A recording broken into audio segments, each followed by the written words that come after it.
Okay, here we are. What is this show? This is MoleDark. MoleDark, where the rubber meets the road. MoleDark, where your heart will explode. Yeah, I don't have any more than that. Need to work on that theme song. It's a work in progress, like everything about this video series. As evidenced by the fact that I have been playing this game wrong for the past 19 episodes. Yeah, I made a rather upsetting discovery. I mean, it's half upsetting, half exciting, because it does make things a little easier and less painful from here on, hopefully. But I found the run button, which I did not know existed. But apparently, if you hold down the...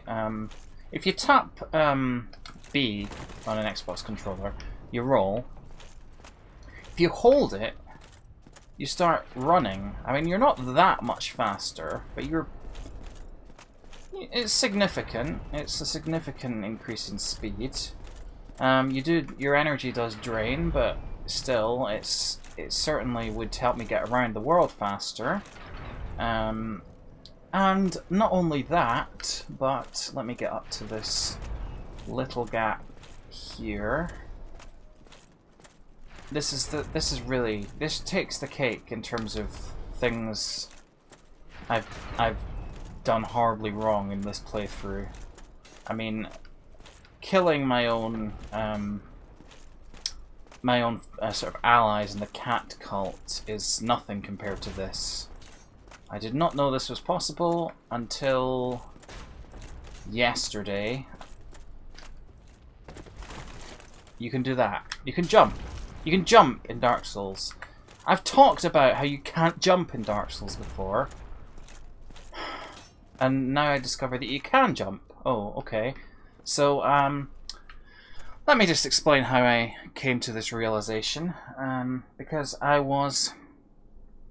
not proud of this, but I was looking up info on the game online because I was thinking, I know there's an elevator in Sense Fortress. I'm sure there is. I just want to know how to get to it and how to activate it. So I looked up that because I was like, I've done Sense Fortress now, basically. I've conquered it. I'm just looking for a way to get up and down it without having to, you know, go through the whole rigmarole again. It's not like I'm looking up how to get past the flippin' archers that are shooting me off the ledge in Anor Londo. I just looked up that, and they said, oh, yeah, it's the cage, it's the hanging cage, which I'd been past, and you need a key to get into it. And then people were asking, okay, where's the key to the cage? And someone said, oh, it's in that tower of Sense Fortress where there's this merchant guy, and you have to jump over a little gap to get to it. And I was like, oh, I've seen that gap. I didn't know you could get over it. I'm gonna have to try it. So I went up here, and I was looking at this gap from the other side, obviously, and I was going, it really doesn't look like you should be able to get over that with the moveset that I have.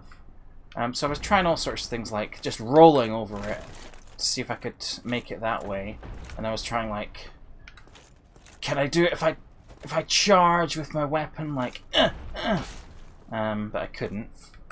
And so then I was like questioning my sanity, and I thought, you know, have I missed something about the controls of this game? I'm pretty sure I followed all the ones in the tutorial at the beginning. And I don't remember seeing anything that said you could jump or run. So I looked up the controls online, and what do you know? You can jump and run. So that would have been nice to know.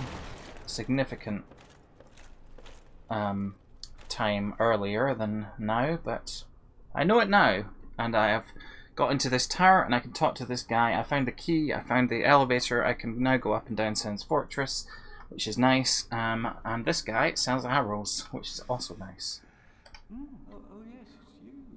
What is it? Still something you need? So I'm going to go back to Orlando and try that.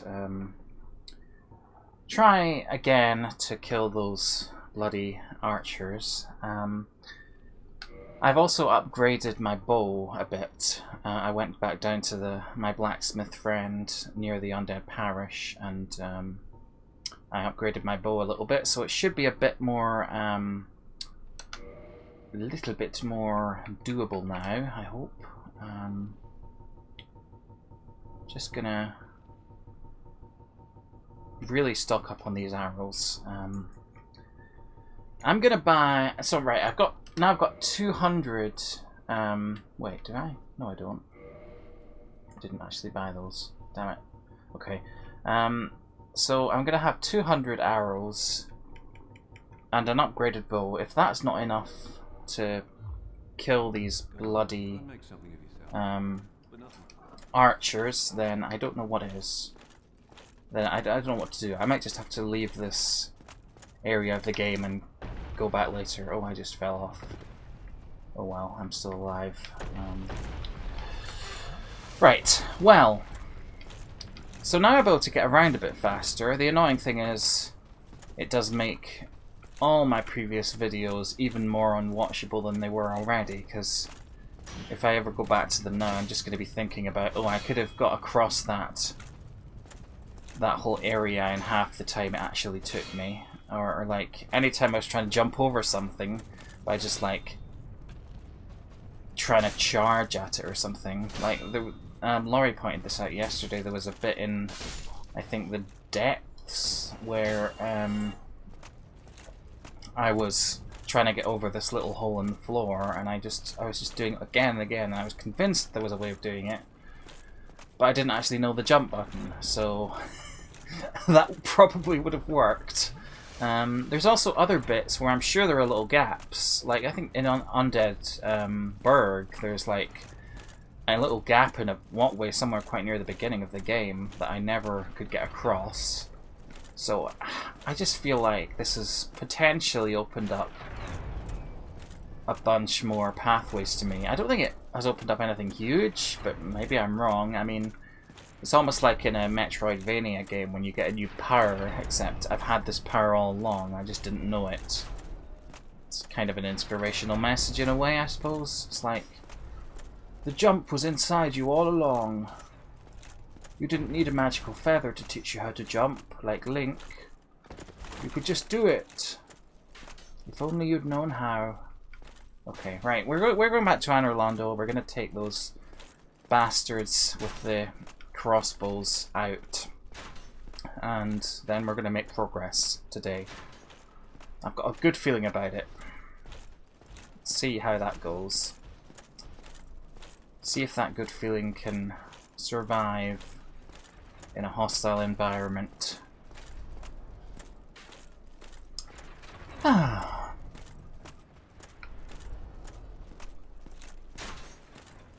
You really do need to keep coming back to this game regularly in order to get anywhere with it. I should really have known that I wasn't going to get anywhere last time, because I had been away for so long. I was completely out of the rhythm of how the game works, how you make progress in it. I feel like I'm a little bit more back in the zone now, but I may still be proven wrong. Take me away, gargoyle things.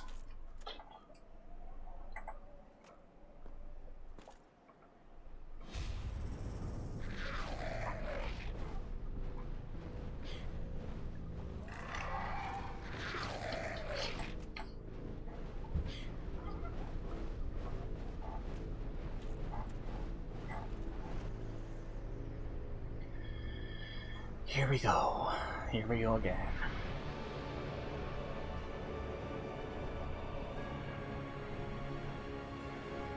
Ah, look at that. Beautiful.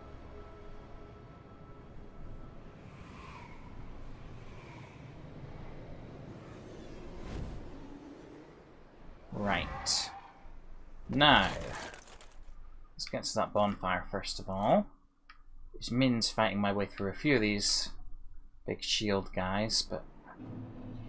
Uh-oh. Oh, what?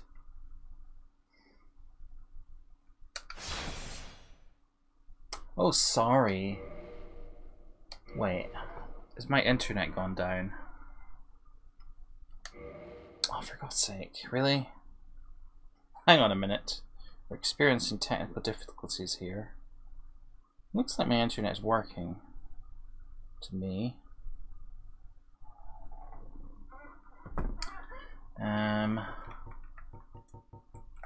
Well. Dun dun dun dun dun dun dun dun dun dun dun dun. Let's just continue in offline mode. I might have lost some progress there. But, oh, I didn't. That's nice.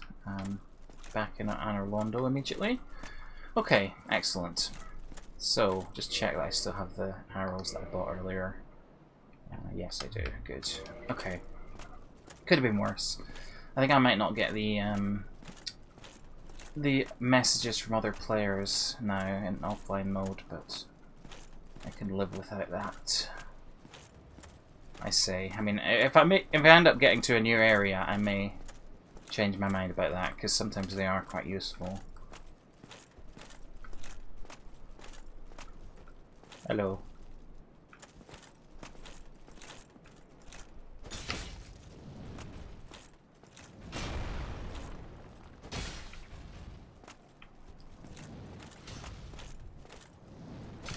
Ah.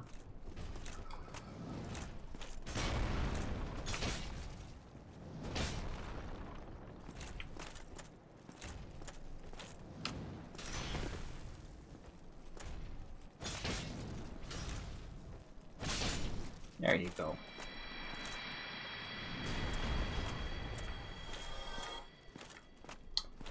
Right, okay, I think I only need to kill him actually. I think those two are not really standing in my way. Oh yeah, I could do this. Huh!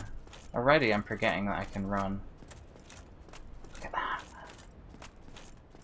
Still pretty slow compared to most games' run speeds, but I'll take it. I'll take anything. It might actually help me in the bit with the archers as well.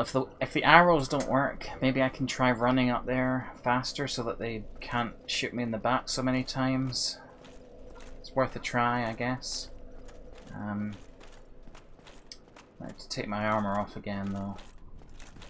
Oh well. Got some things to try now. New things to try, that's the important thing. The demoralizing thing in Dark Souls is just whenever you're... Oh god, I have to wait for this elevator. Whenever you're just banging your head against something and you have nothing new to try, you have no new ideas, you're just trying the same thing again and again, hoping it works. Because that's pretty much what I was doing last session. That's what you want to avoid, ideally. You want to always come to a challenge with an idea of what you were doing wrong and how you might address it. It's a good life lesson, I suppose. Oh god, life. I'm gonna actually have life stuff happening soon. Potentially next week I'm gonna be starting in my new job, and I don't know what that's gonna be like. I mean, I've worked before in jobs that are sort of short-term things, but they haven't been like this. They've been more solitary, and I don't know. It's just going to be very, very new to me, and I don't know. The scariest part so far has been thinking about it when I'm not actually there. When I'm actually there, it's pretty much just fine. Even the interview was pretty much fine. Like, it's just the lead up to things. It was the lead up to the interview, and then it was the lead up to the meeting I had after the interview, and then and now it's the lead up to actually starting there, which is making me more nervous than I expected, actually. Even though I'm actually really looking forward to it, because it's such a friendly place, and the people there seem really nice, and it's work that I think I can do, so I shouldn't have a reason to be nervous about it. But it's just the unknown factor. Oh, hello. Getting a phone call right now. Sorry about that. Actually had a phone call about work, which is a novelty. Okay, back to the game. This is the important stuff. Saving the world. I think that's what I'm doing anyway. Why can I not move the camera? Oh, because I'm locked onto him. Ah, okay. I'm amazed that he didn't, like, when I paused the game, he just, like, meekly went back to his starting area and stood there and didn't attack me, which is nice. Nicer than you would expect from an enemy in Dark Souls. Must have known it was an important phone call. I mean, if he got a phone call during our battle, I like to think I would do the same for him. I'd be like, okay, yeah, sorry, I'll just go back over here and wait till you're done, because it might be about, you know, you're getting your new massive stone shield tomorrow. It's got a, like, touch screen on it or something. I don't know. I don't know what upgrades in technology they're craving in the big sort of pea-headed knight community. I don't know if they're interested in upgrading their shields or if they're perfectly happy with the shields they have, but yeah, if they were gonna get a new shield and they were getting a phone call about it, I'd be like, yeah, it's only fair. You've got to have some honor, I suppose. That's the thing. Not usually a believer in it, but when it's like, when it's a phone call, you know, you've got to, you know, it's just rude to. I wonder if in war, I mean, this is probably a bit bleaker than I should be talking about, but like in actual war, nowadays some soldiers must have mobile phones, and like, do they ever actually just go off during a battle and they've got to like answer it and go, I'm just in the middle of a battle now? And do the enemies actually like respect the phone call, or do they break the protocol, the etiquette? I don't know. Who knows? These were things we never had to worry about back in the actual days of Dark Souls, which is a period of history, obviously. The Dark Ages was when all this happened. It's historical. It's a historical game.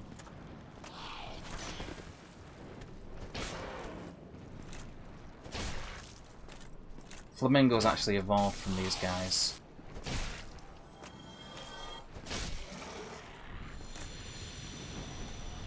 Still haven't asked Heather about the flamingo question. I'll keep you updated on that. That's what you come here for, really, is the... There's supposed to be another one over here. Maybe it already fell off. Not complaining.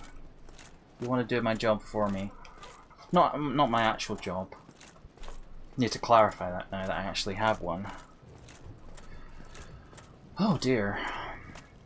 I'm so scatterbrained at the moment, but in a kind of good way.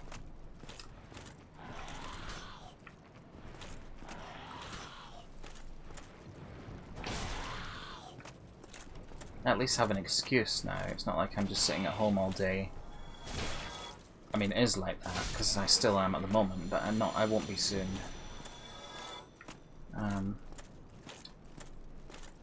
But like, actually sitting at home all day can be the most sort of scatterbraining thing, if that's a word, which it isn't. Okay, I'm gonna right. Can I stand here? Yeah, okay, I can stand here. That guy's not gonna hit me. So let's attempt to shoot him. Did not work. I need to aim up and to the left of him for some bizarre reason. Nearly.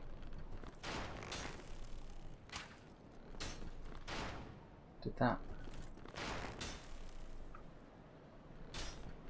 Come on.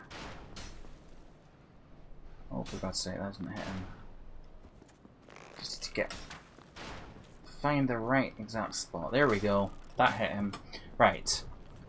Question is, how many arrows should I shoot into this archer before I admit that I can't kill him? Which was a verse from the original draft of Blowing in the Wind. How many arrows must the woman shoot into an archer before you admit you can't kill him? I don't have an answer for that. One of those classic unanswerable questions, which is why it was in the song, but it didn't really scan at all, as you heard there, so it was excised from the version that we all know and love. And also because it didn't make any sense outside the context of Dark Souls, which hadn't been invented yet. He was ahead of his time, Bob Dylan. Whee. Okay, right. This has to work. I can't possibly shoot 200 arrows into this guy and have him not die. That would be unacceptable. You do agree with me that blue smoke type effect means that he's getting damaged, right? It's not like he's deflecting it with something. If he's deflecting it, then I don't know what the hell. Sometimes it doesn't do the blue smoke effect. Sometimes it just does like a grey smoke effect. I don't know what the difference is, or if I'm reading way too much into this, or if it's not actually damaging him at all for some reason.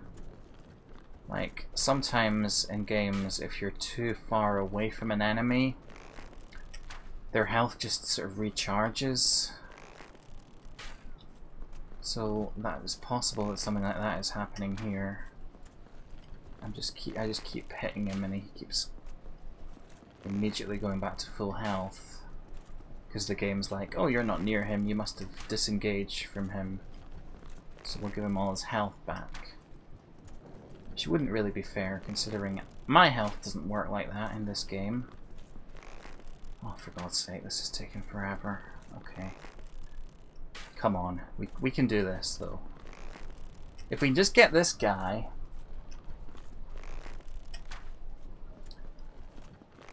then we can run up and kill the other guy without getting shot off. Hopefully. And then we can explore and see what is actually up there, and if it's just a dead end. Which I really hope it isn't. Come on, guy. Don't be a dead end. Wait. Oh, I thought that was him dying, but it wasn't. Please die. Please just die, please. Oh my god, I've used too many arrows already. Should I just use all of them? Just to definitively... If I use all 200 and he's not dead yet, I think that's fairly definitive in that this isn't a viable strategy. Like, I think that would make sense. That's a good cut-off point. if 200 arrows don't do this, then I don't know what to do anymore. I might try the running up there naked thing. I mean, that's really a last resort. In most situations, that's a last resort. Like, if I wouldn't go to an interview. That wouldn't be my first tactic at an interview. That would be my, like, you know, all or nothing, last minute gambit type thing. If I was really desperate for a job and I got an interview, and then at the end they were like, we just don't think, you know, you're the sort of person who would work well here. There's something, you know, we're just not sure about your confidence. You know, you say you've got this anxiety that's been holding you back. We're just not sure if you could have the sort of courage and leadership and drive that we need. I might consider, like, leaving politely and then charging back in there naked and being like, yeah, what was that about? I don't even remember what you said, but for some reason I thought it was a good idea to take my clothes off and run back into this meeting room. Like, that's not the thing that you do. Well, my point is, that's not the thing you do first. That's the thing you do last. Like, or not at all. I mean, maybe I should just not try the running in there naked thing at all, but in Dark Souls the stakes are a little lower than in real life. Luckily, because if that wasn't the case, then I would have died multiple times for real. And that would be bad.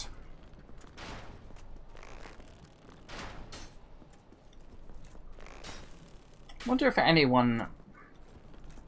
No, there's no way anyone has ever beaten Dark Souls without dying at all. I mean, maybe... if they've played it before, what I mean is there's no way that someone has played right through Dark Souls, having never played it before, without dying. That can't possibly have happened. Can it? Like, maybe if they had someone else guiding them through it, it would be theoretically possible, because they could give advice, but still it would be an unbelievable feat. Oh my god, I don't think this is working. Don't want to be premature here, but I'm down to 70 arrows, and this guy is still holding on. He's holding on.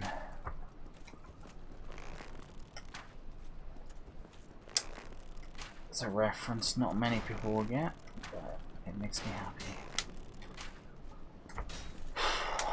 Oh dear. How are you anyway? Hope you're doing something more exciting with your... It's Wednesday afternoon as I record this. With your Wednesday afternoon than I am, / was.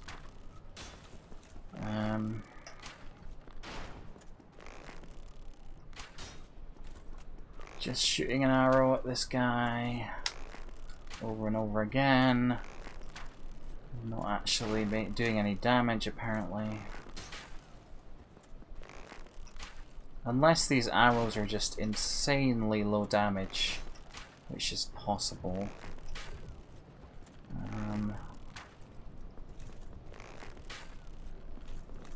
I think maybe the blue does mean that it's being deflected. Might mean that the arrows aren't even tough enough to pierce through his armor. His AC is too high. That might be it. I don't know. Possible. Possible. Okay, well, feel like I'm getting close to my answer here. Maybe this whole sniping with arrows is not the way to go.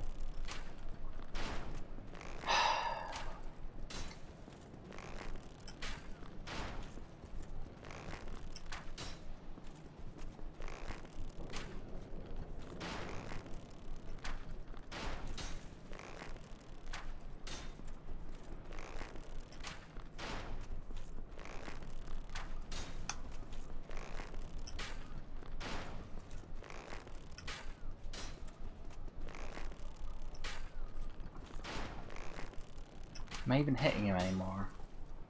Yeah. Much as I ever have been, anyway.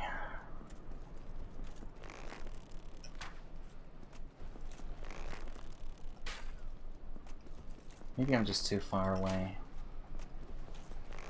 So many theories about what I'm doing wrong here. Don't even know how to test any of them. But oh well. At least there's still the running in naked strategy. We'll always have that.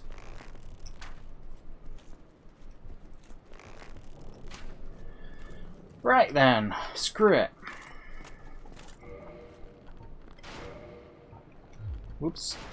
Didn't mean to take my shield off, that's not a good idea actually.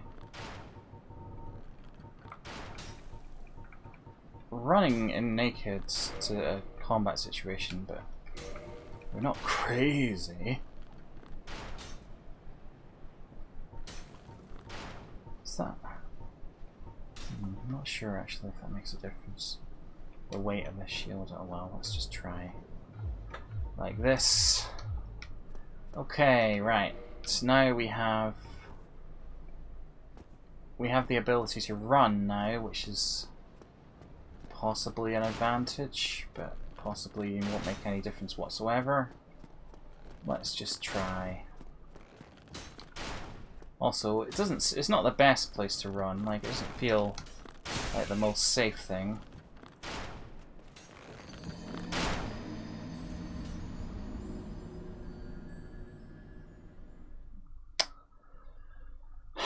There's another bonfire in Analondo, isn't there? Is there one closer? Is the other one closer to all this stuff? Can't talk anymore.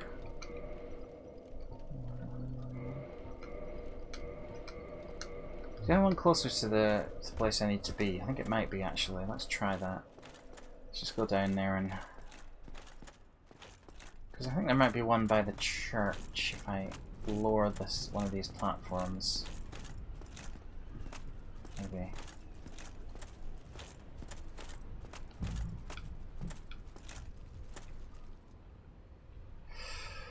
Oh, that was a big waste of time.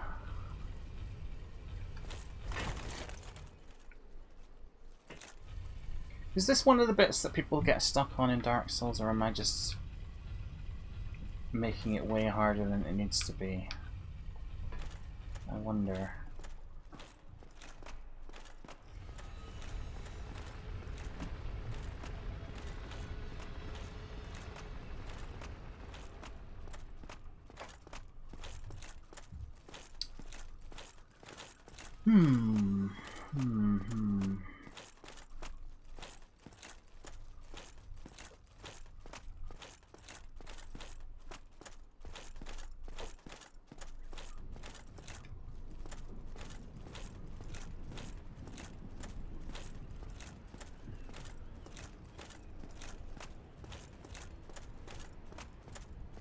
Is it down here, or do I need to lower this thing first? I think I probably need to lower this thing first.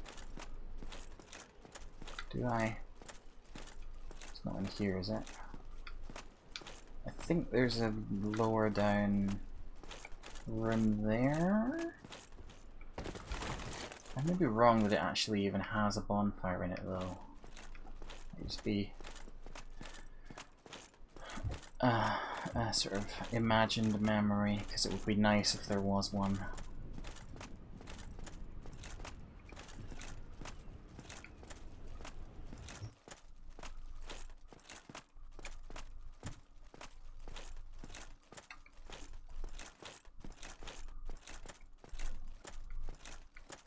Right. Right, I don't want to go up. I want to go down, but I can't remember which way is down. That's down. Okay, good. Anti-clockwise is down. Right, let's see if there is a bonfire here. Might not even be faster because I've got to raise this thing up again. Is there a bonfire? There is a bonfire. I thought there was. Okay. Might be a bit quicker, I guess.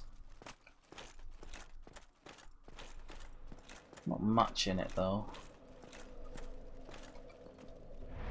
And also, I don't know if it gives you all the Estus flasks either. Oh, there's a dilemma. If it only gives you 5 Estus flasks at that bonfire, is it worth it? Well, we'll see.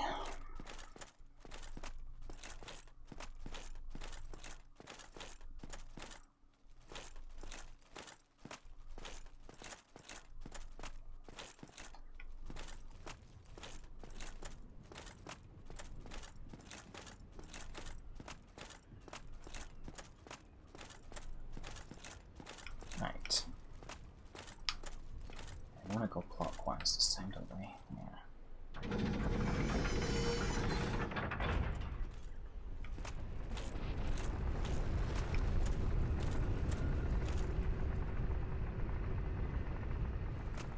This makes me dizzy, this bit.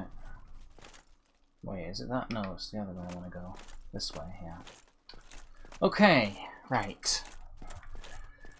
Let's give this another good old college try, whatever that means. I think that's an expression.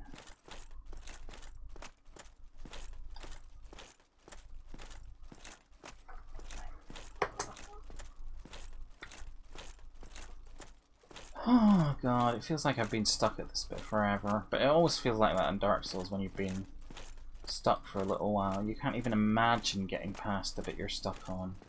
It just becomes your entire world.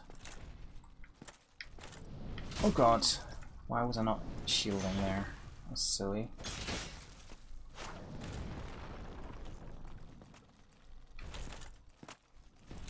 Come on, come over here.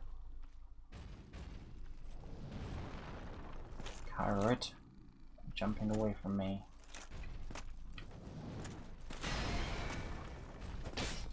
Didn't do anything.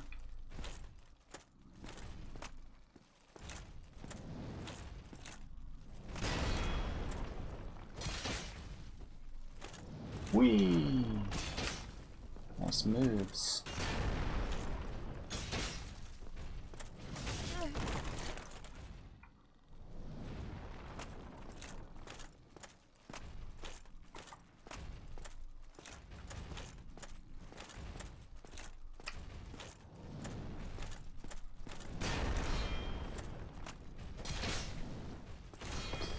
Bugger off, you. Didn't agree to fight 2 of you at once.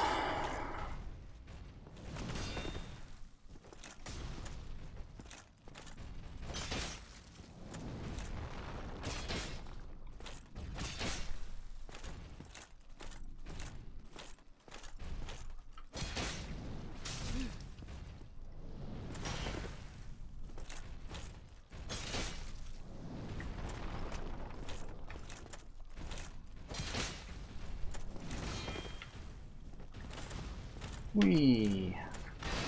Jesus. Come on. You know how this is gonna end. There we go.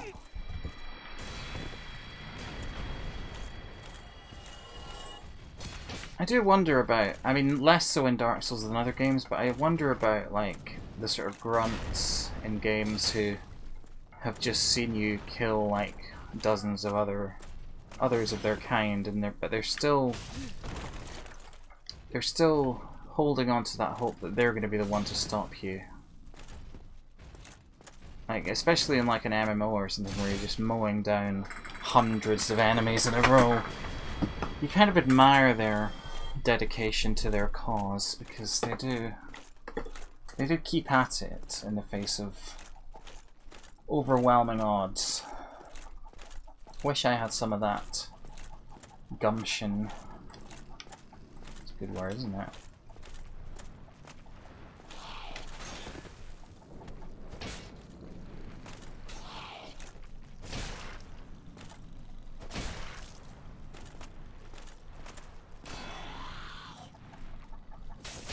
trying to figure out what gumption sounds like it should mean, because it doesn't really sound like it should mean what it means.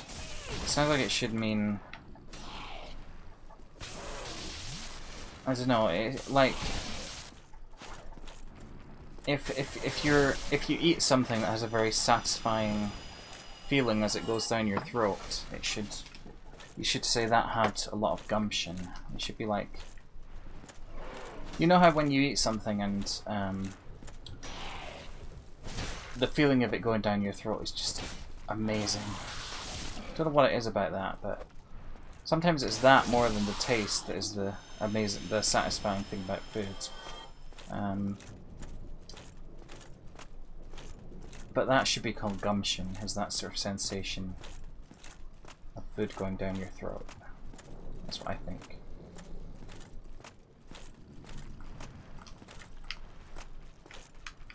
That's the hill I will die on today.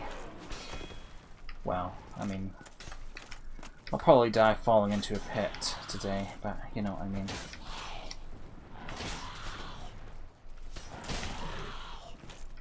People talk a lot about dying on hills these days. I don't think I heard that phrase until a few years ago on the internet, and then suddenly everyone's like, if someone's ever defending a point that seems trivial, like, everyone's like, really, this is the hill you're gonna die on? It's like, no, I wasn't planning on dying on a hill, I was just expressing an opinion. You don't want to get into an argument online. They never go well. Even the reasonable people are unreasonable on the internet. Even the people I agree with, I disagree with on the internet. It's a weird old place. Just robs people of any... What am I actually trying to do here? Oh yeah, I'm probably going to take all my clothes off again. Give this another go. Right, I'm going to go left this time and see if that's any better. Don't see why it should be. It's probably going to be worse, if anything, because... Ooh, I got my souls back. That's nice, anyway. Oh, don't kill me, don't kill me. Oh, come on. Oh, come on.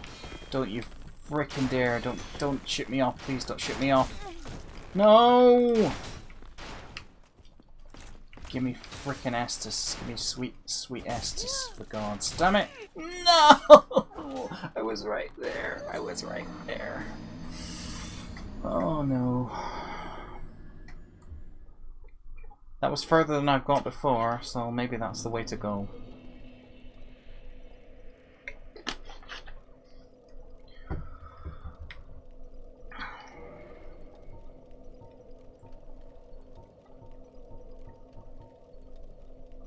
Right. Better put my kit back on.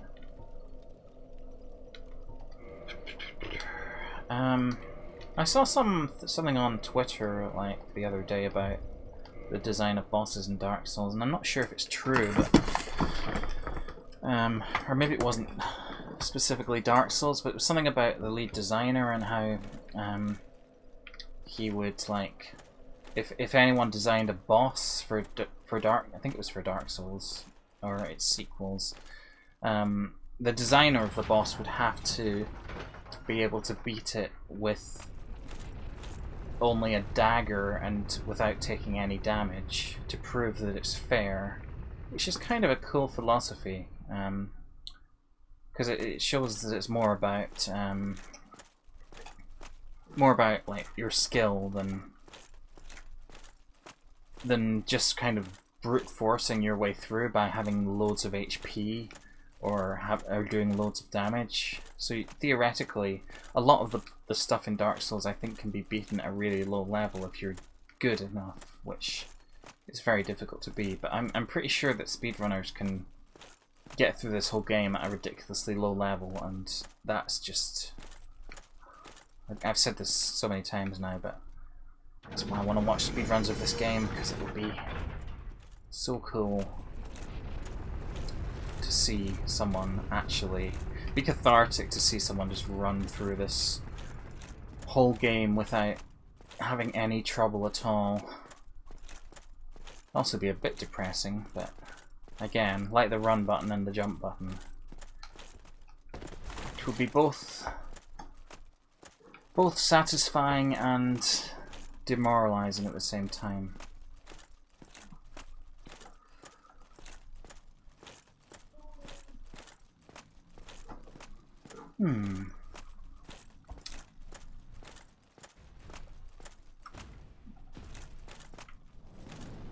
Clang.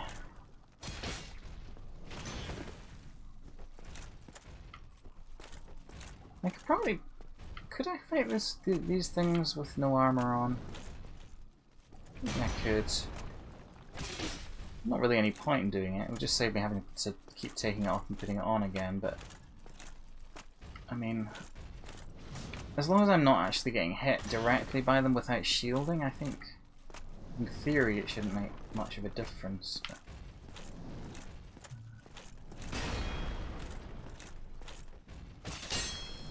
God damn it.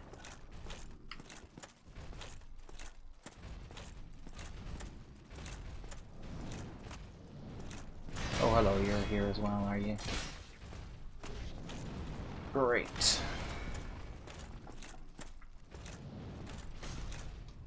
I feel like you're just copying his whole thing. Like, I can barely even tell you two apart. I feel like he came up with a look that worked for him, and you were just like, I'm gonna steal that. Not cool. But I'm also gonna kill you. Sorry.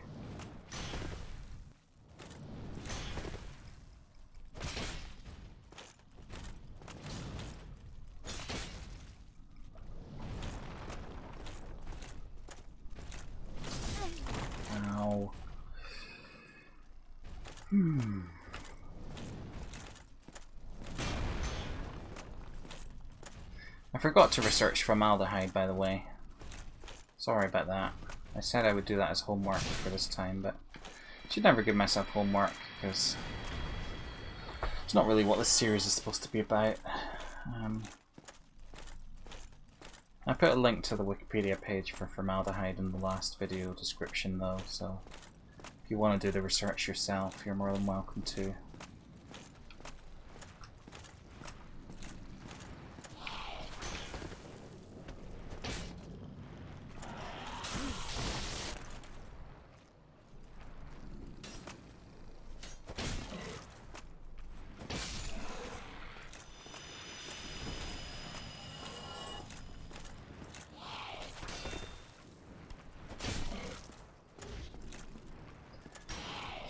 What else has been going on? Have a new Prime Minister, but let's not talk about that.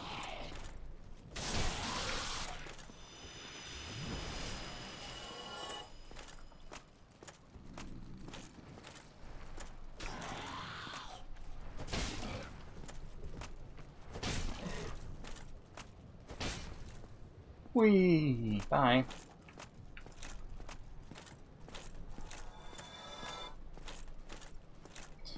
Keep forgetting to run.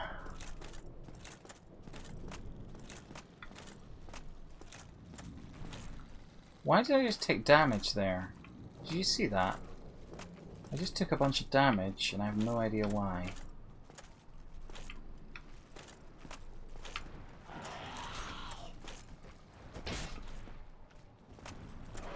It's weird. Oh wow.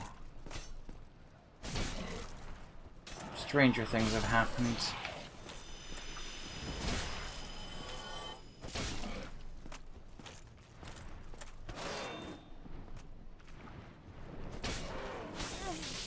Bugger. Oh! Oh no, I'm button mashing. That's never good. Don't even.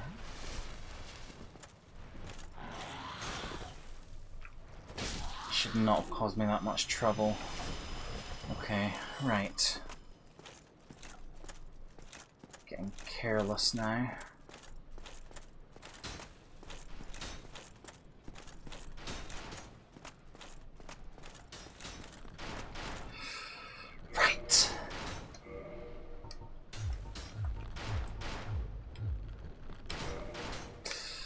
Okay, let's go.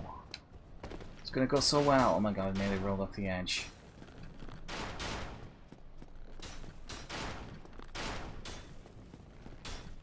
Come on, come on, come on, come on, come on, come on, come on, come on, come on, come on, come on, come on, come on. Oh no, no, no, no, no, no, no, no, no, no, no. Oh no. No, no, no, no, no, no, no. Please die, please. Oh, I got a hit in on him. I got further again. Never got a hit on him before. Right, okay. I'm kind of making progress. I don't know what I'm doing differently though, so it's not really progress, or it's like it's not reliable progress. Let's just do a naked run of this little section, shall we? Just to see if I can. Just to spice things up a little bit.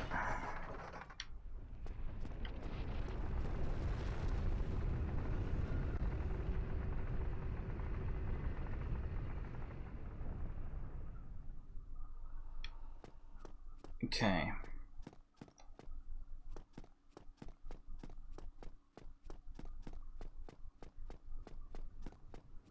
Look how fast I am. Yeah. Look, I'm jumping. It's crazy. I can't believe how long it took me. If there's anyone who's been watching this entire series who actually knows about Dark Souls, I do apologize.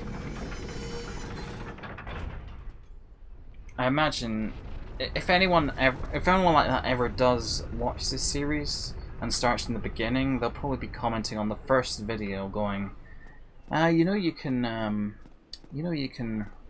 run by holding down B, right? And then they'll oops, that's the wrong way. And then they'll just keep commenting that on every single video with increasing levels of anger and frustration until they just give up on this series entirely, which is quite understandable, really. I should have looked this up such a long time ago, but I just sort of assumed that I knew all the controls because I've gone through the tutorial more than once now, and I don't remember it mentioning dashing, or if it did mention dashing, I just kind of thought it meant dodge rolling, but it didn't. I certainly don't remember it mentioning jumping as a thing, but perhaps it did.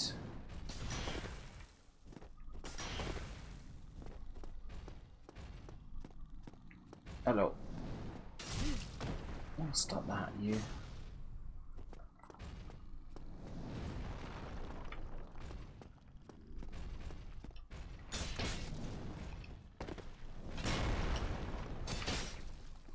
Oh, that's some good dodge rolling. I should do dodge rolling more. It's actually useful sometimes, but I forget that it is. There we go. Right. It's quite liberating doing this without any armor. Oops. I mean, it's not always ideal, but, you know.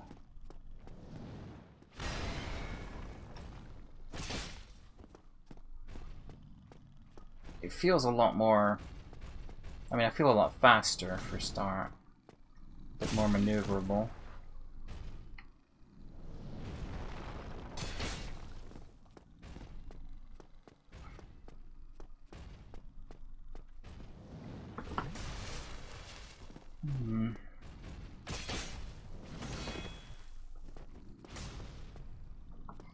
I feel like I could smell beef stew or something.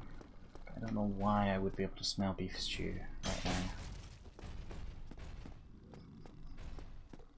That's weird.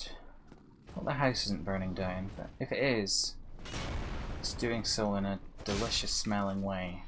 So, I'm fine with it.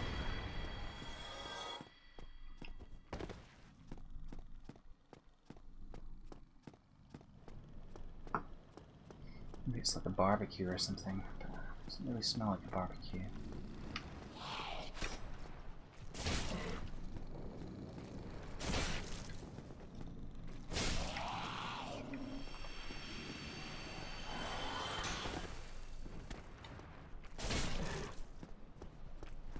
I like being more maneuverable, it's actually quite... It feels like a big advantage. I should do this more often. In the game and in real life.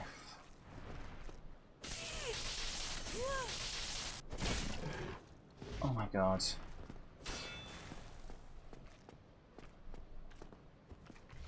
Oh no.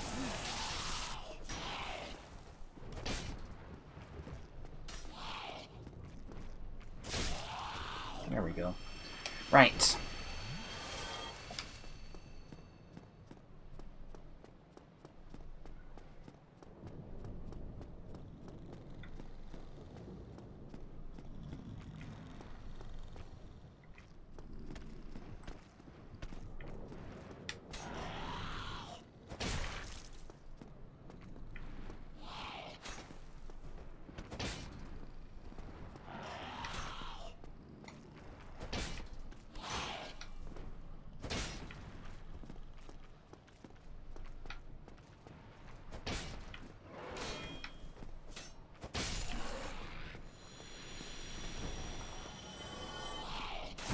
Stop that! Don't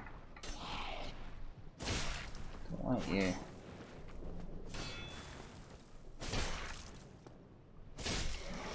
Right. Right.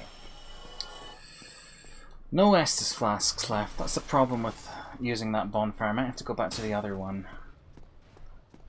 I would have 5 right now if it wasn't for changing bonfires.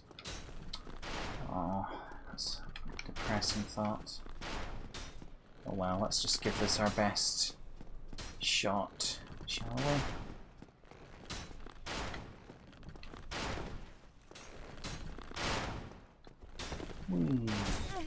Don't do that. Hello.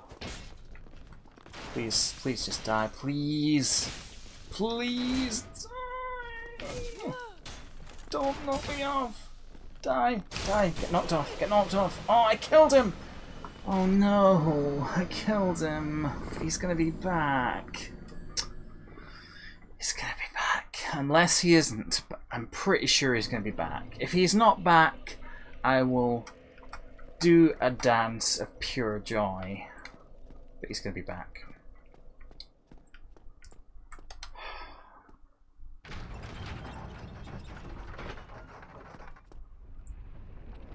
Should I just go back to the other bonfire now to save myself some time later? I probably should.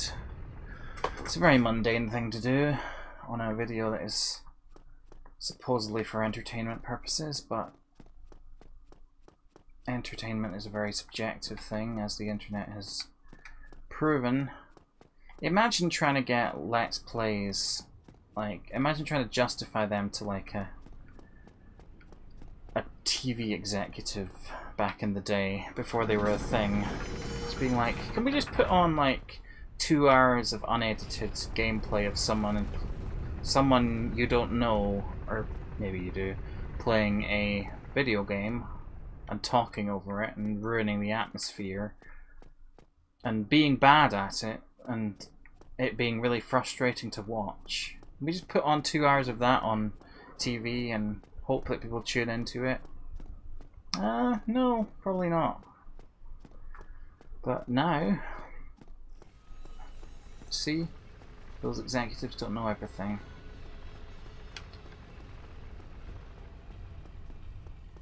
It's a revolutionary stance I'm taking there. But yeah, I mean, entertainment is so much better now than it used to be, just in terms of the breadth of it, not the quality. I'm not saying this is better than like iClaudius or whatever. That's my go-to example of an old TV show.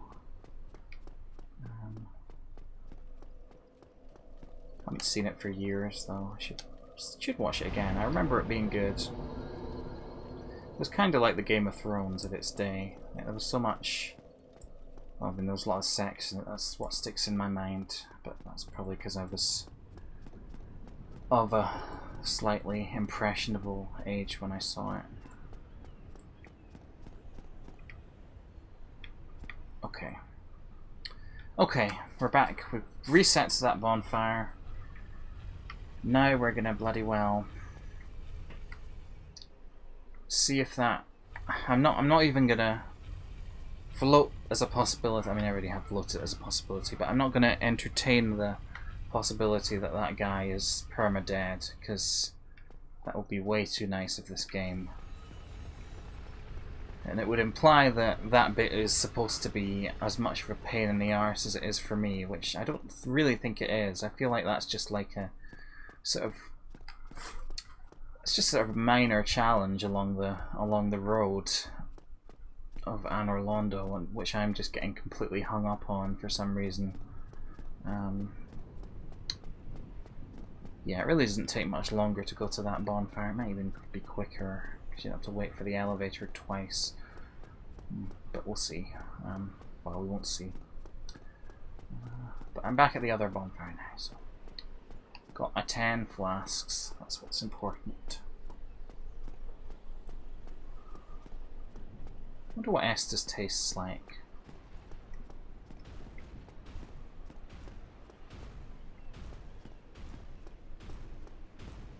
From the sort of colour of the icon in the bottom left there, I think it maybe tastes like sort of cross between lemonade and ginger ale or something. Maybe not though.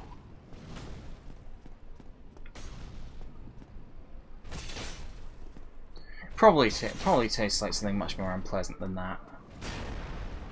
There's probably an NPC somewhere who's like, "Oh, you got some of that Estus. I think it tastes like piss. It's the only thing in this world that makes me feel better." Yeah. Because they all laugh weirdly when you walk away from them. And then when you go back, it's like, "Oh, you again?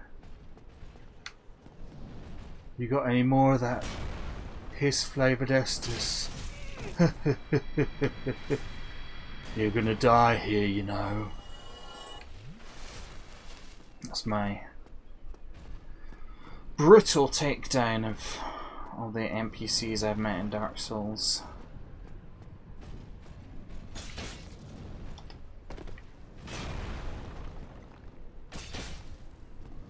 They're not a cheerful lot, or they're unconventionally cheerful. I mean, they laugh sometimes, but they don't sound like they're having a good time. What would be the point of living in this world? Like, wouldn't you at some point just lie down and die? I'm pretty sure, but if I was living in this world, I would have done that a long time ago. Like, maybe that just says more about me than about the world of Dark Souls, but it's not worth it. Like, just give up on this world. Look at it. I don't want to have to fight these things. I don't want to get like burned alive over and over again by a dragon, or fall into a massive pit, or get impaled, or whatever happens. I just want a quiet life, or a quiet death, whichever is viable. Sorry, that's a bit of a depressing point of view, but like, it always amazes me people's will to... I suppose the will to survive is a thing, but people's will to carry on even when... Like, in the road, why the hell would you even bother in that world? It's so horrible. Where's the hope there?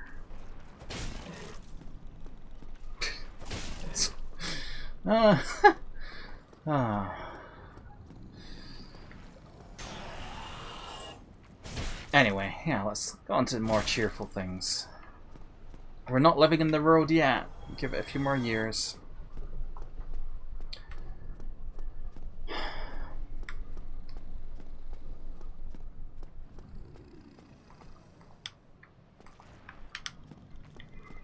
Oh god, we fell off then because I was yawning.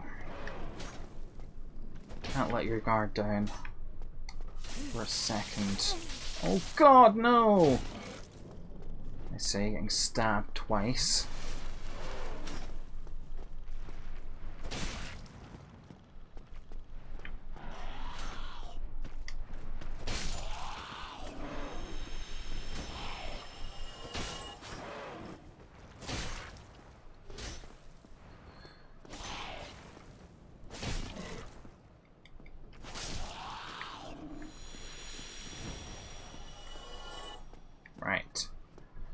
Here we go again.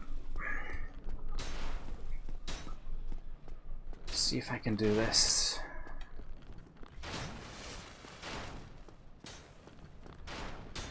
Also, that guy's back. Why did I even think that was a possibility that he would be gone?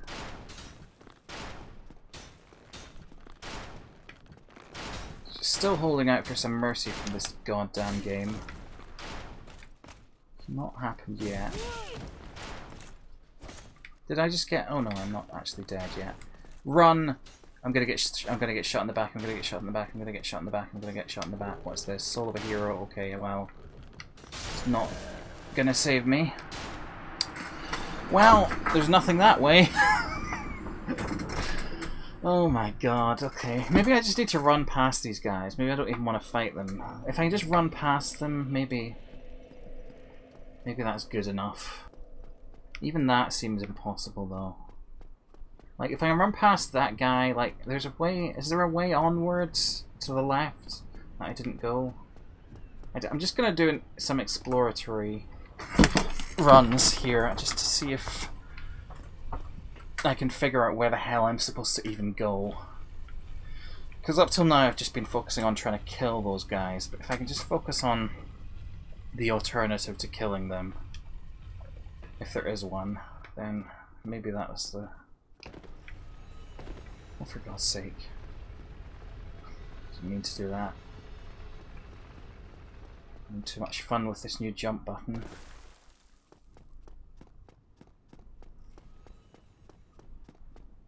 Look how much faster that is.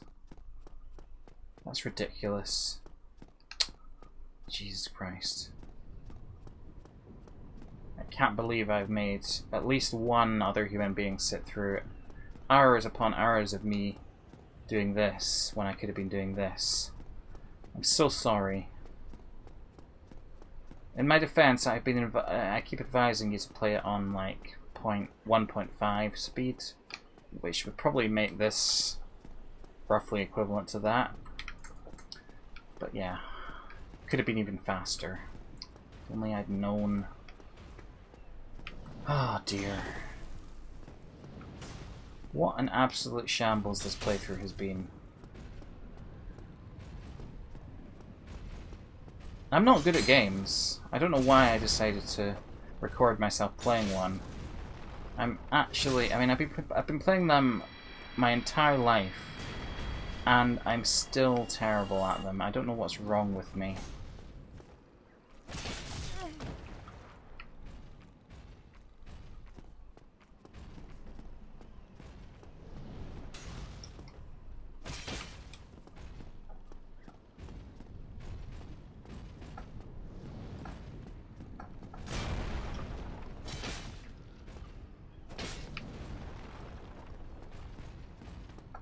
I guess some people are just boring, not very good at things, and don't get any better. But it's not nice to have to confront that reality.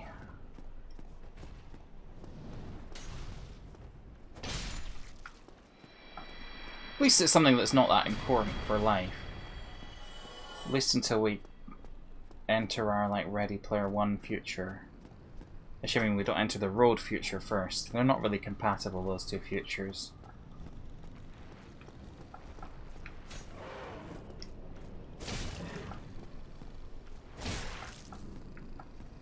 I don't think, anyway. I mean, the road maybe is what the world is like. I mean, Ready Player One, the actual physical world in that is not great. So maybe that could be... The actual physical world could be...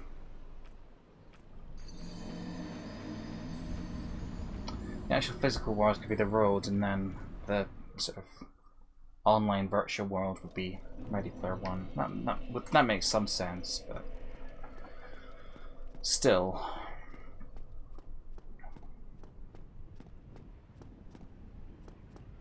The road would be fun if, like, at the end they found a fun virtual world to go into, and they're like, this is actually fine. Why were we traipsing around that wasteland, like, where people were eating each other and everything? We could just have been in here all this time, and the message is that technology is actually going to save us. I don't think that's really what Cormac McCarthy was going for.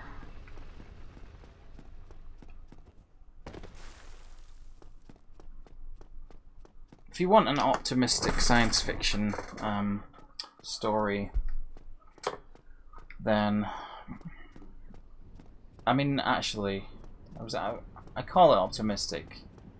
There's elements of it that are not exactly optimistic, certainly, but Children of Time and Children of Ruin are some excellent science fiction books.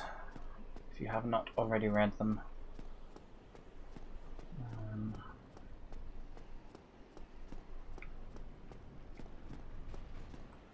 Definitely up there with the best science fiction I've ever read.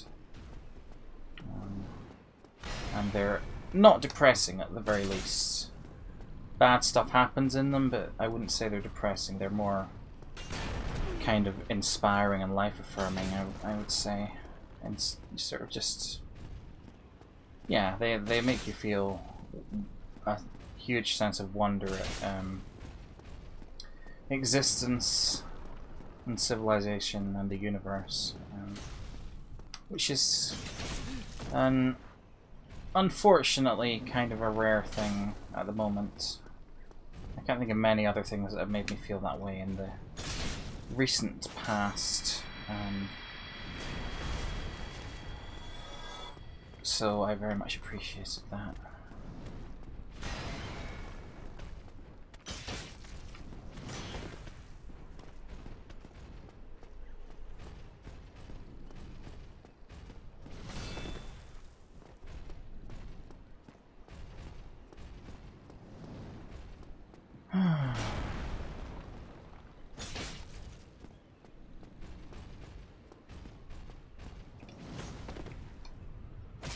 Well, that was a good dodge. Should do that more often.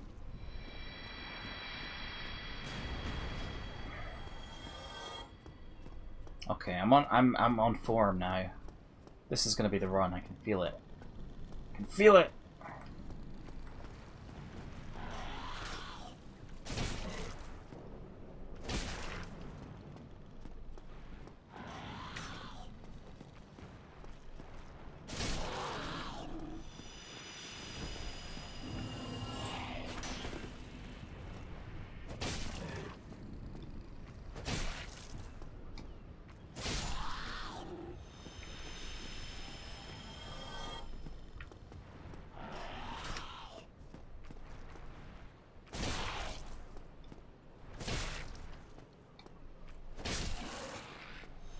Yeah.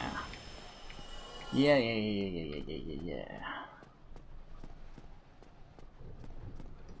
Didn't even unnecessarily fall to my death that time. I mean, obviously I will in a minute.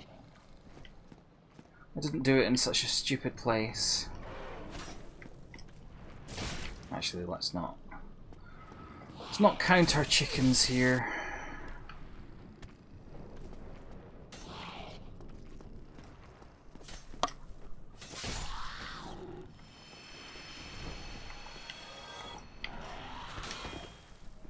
We're off here.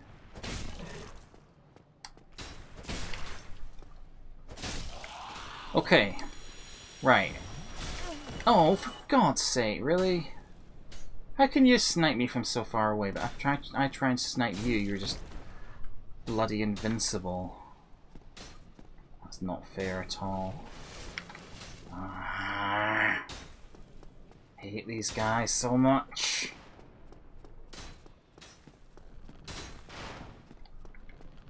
Right. Let's go.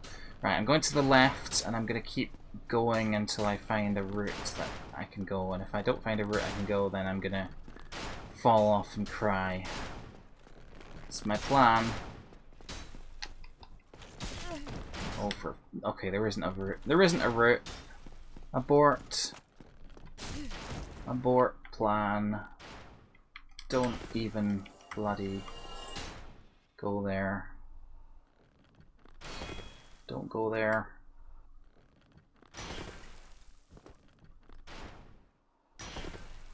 Oh, for God's sake, this is an interminable load of arrows coming at me. I don't know what I can do here. This is... Did that fall off? Did that guy fall off? I fell off, so it doesn't matter.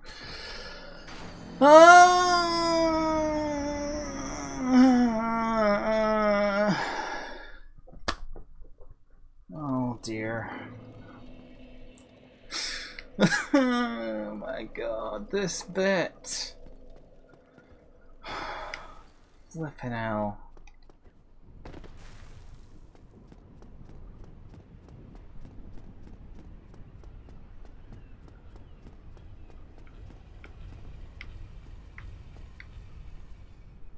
I'm gonna go right this time. See if I can find a way onwards from there. But the trouble with that is the knight is blocking the way on the right. I don't think I can get past him without killing him. So, and there's no way I can kill him when the other guy's shooting me in the back. So, which is the same problem I have with the knight on the other side. They're both protecting each other. I don't know what the hell to do. I could just take one of them out, then I could try and be extremely cautious and just see if I can deal with the other one. But when there's both of them, there's just nowhere to hide from the endless arrows being shot at me. Oh dear.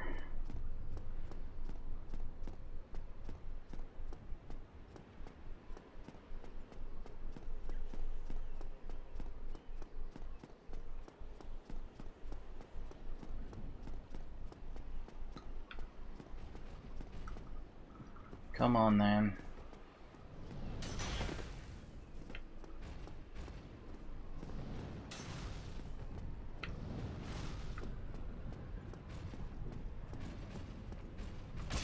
Do you have memories? I think I've asked this question before, but do these guys have memories of all the times I've killed them? Or are they like new clones that don't remember anything?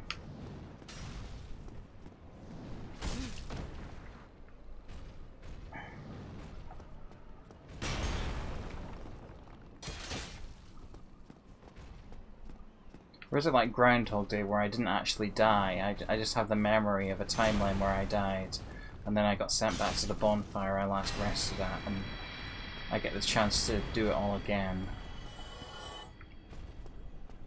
But I retain the memories of the last time I tried.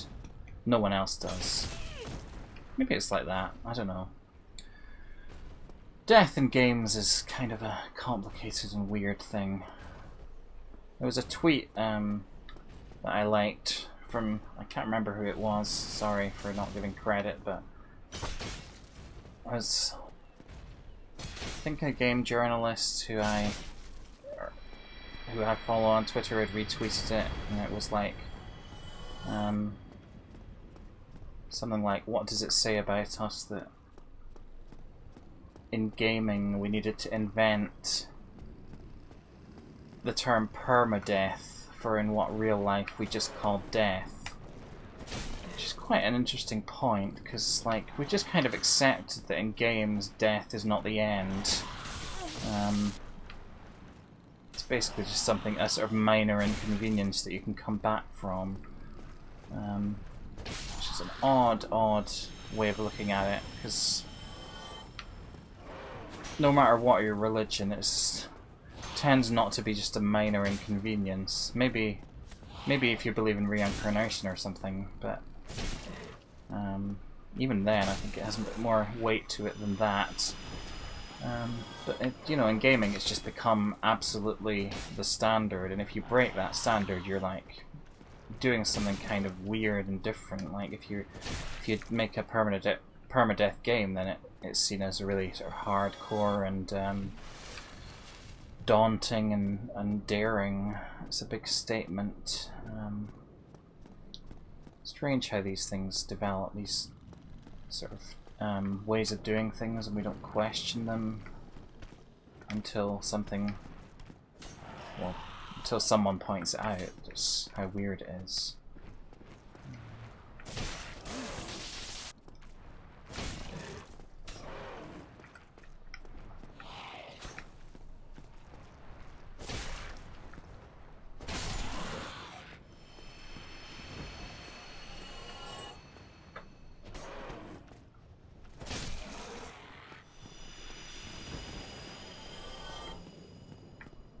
I mean, imagine if you were watching a film and it just like the main character just like fell off a cliff and died, and then it went back to like the scene before and started over from there, and then he did it again and didn't die, and then it just carried on.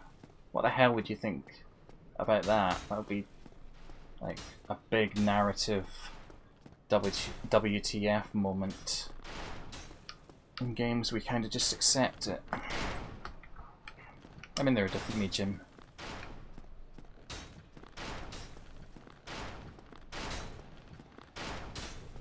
Okay, can I go right? Let's try going right this time. See what happens. Oh, for God's sake, this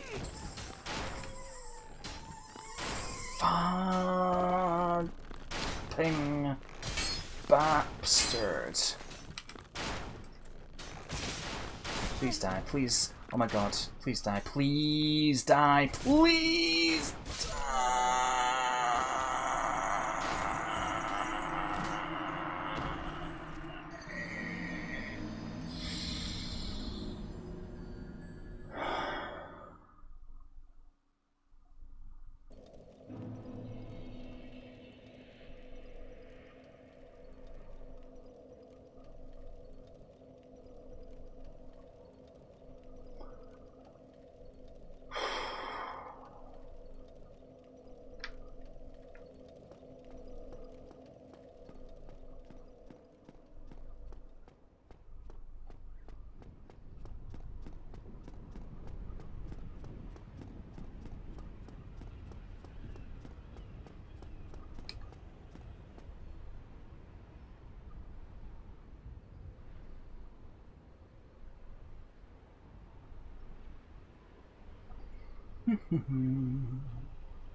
Bing! Doors opening. Going down.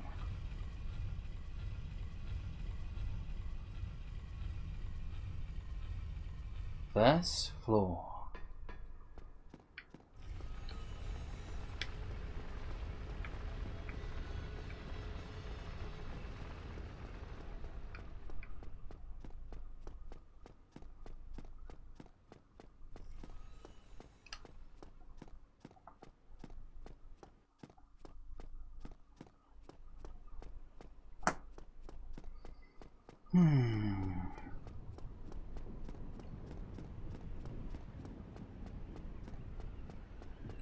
Try a run where I'm just taking it a little more easy on the talking. I'm just going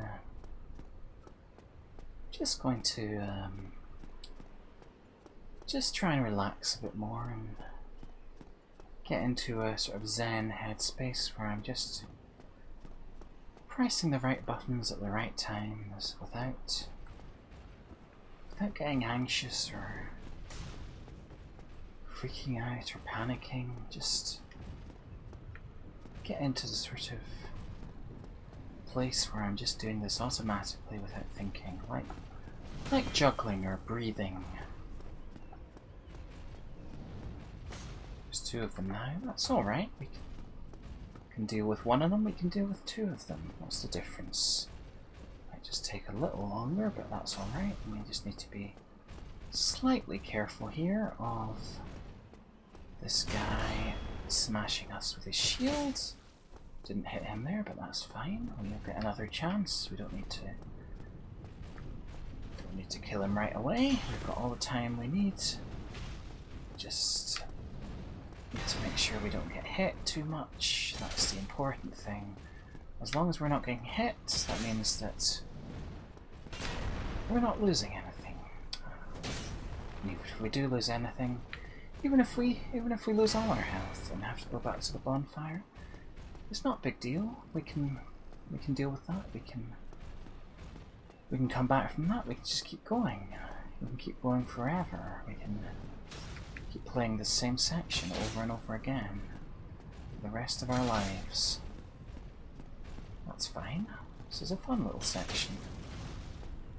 I'm enjoying being here. I hope you're enjoying being here with me for this very zen episode of MoleDark.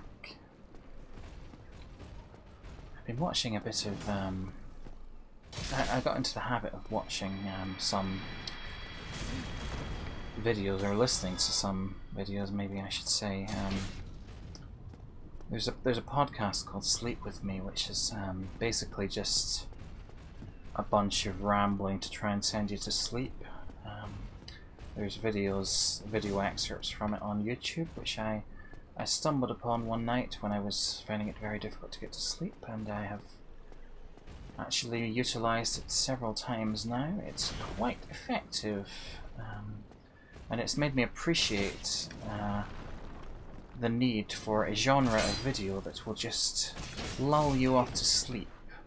And since then I've actually used a few different things. Not all of them are intended to lull you off to sleep, but there's certain Let's Players out there who are quite good at just being very calm and relaxing, and just not you know, talking about anything too stimulating, and not raising their voices too much even when they're losing. And you know, I've just found it quite nice to sometimes just put on one of those very calm videos, sometimes playing quite a serene game like a, you know, a city builder or something, not necessarily a Dark Souls, because it's not the most relaxing game to watch necessarily, but I mean it can be sometimes. If you're, as long as you're not too invested in the outcome, you can just kind of let it wash over you and just enjoy watching the sort of little dance of combat in Dark Souls, and the nice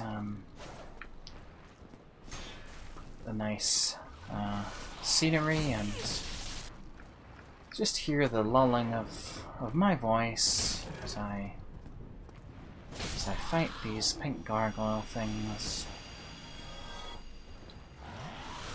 and get stabbed by one of them. But that's okay, we're not really getting stabbed. Not in real life. That would be bad, but let's not think about that. That's not going to lull you off to sleep. Although I did have a dream about nearly being stabbed. I'm sure I've had dreams about nearly being stabbed before. But let's not think about that, because I don't want to give you dreams about being stabbed.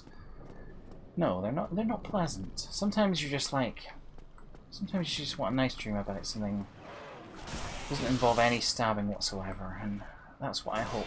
If you're using this video to lull yourself to sleep, then I do hope you have some nice non-stabbing related dreams. There we go, just need to drink a bit of Estus. We got a bit too damaged there, being a little bit careless there. One of them dived off the edge. That should help us out in the remainder of this fight. There we go, just need to hit this guy one more time and then he'll be defeated, and we can move on to the next part of the level, which is no different from any other part. We don't need to get too stressed about it. It's just another part of the level, and we're going to get through it together, and I don't want you to worry about it. It's all going to be fine. Let's just get into that Zen mindset. Let's just run up here, run along here.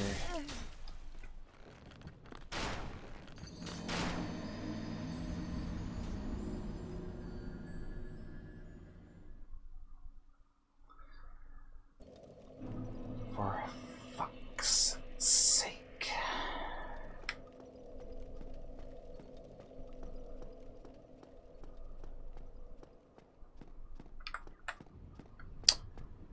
Well, that didn't work.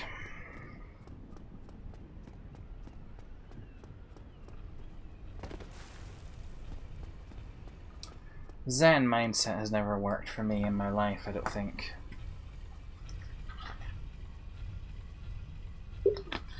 Anytime I've actually achieved anything has felt like it's involved at least some stress and quite a lot of happy accidents.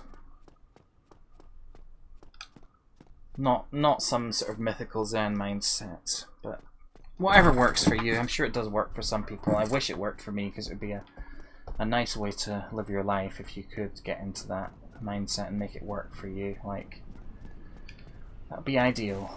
I'd love to not feel anxious all the time, but it just doesn't seem to be an option for me, really.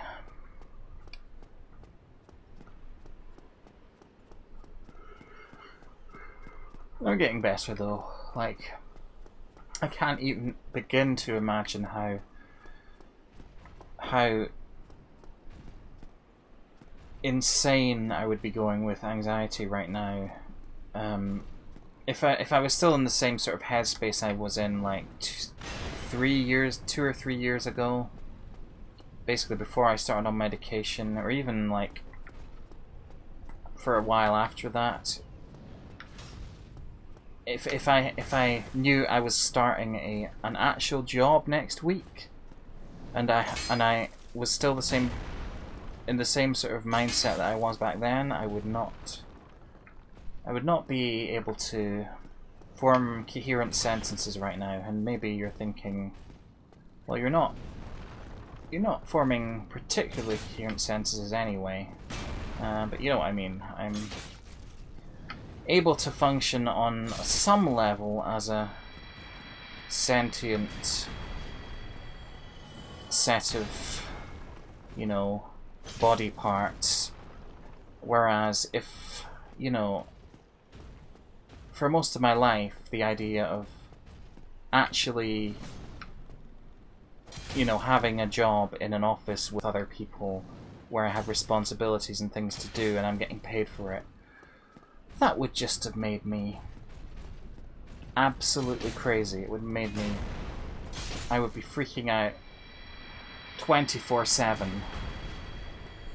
And as it is, I'm nervous right now, and I'm sure I'm going to get more nervous. I think what I've found recently is the 24 hours, or the day before I have to do something scary, is almost always the worst day. Like the day before my last interview, I was incapable of really functioning at all. I was just freaking out the whole day and just like feeling like I was on a roller coaster.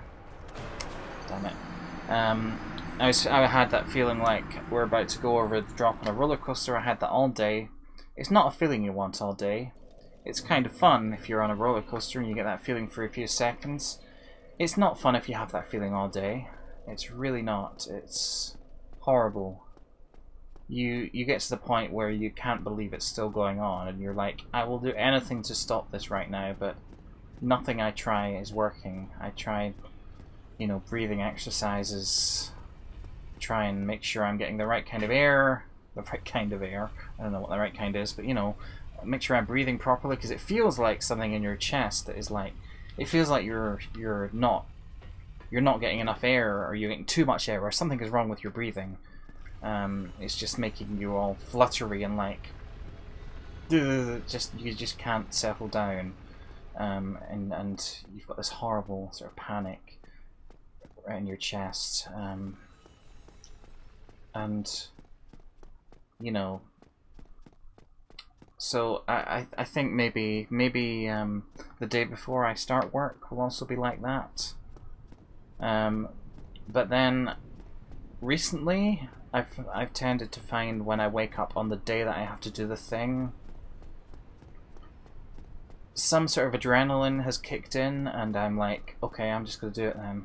I'm just like, I'm just gonna have to do it. You know, it'll be over after today. I mean, it won't in this case because I've actually got a job. That's the thing. With my interview, what I told myself was, you just have to go in.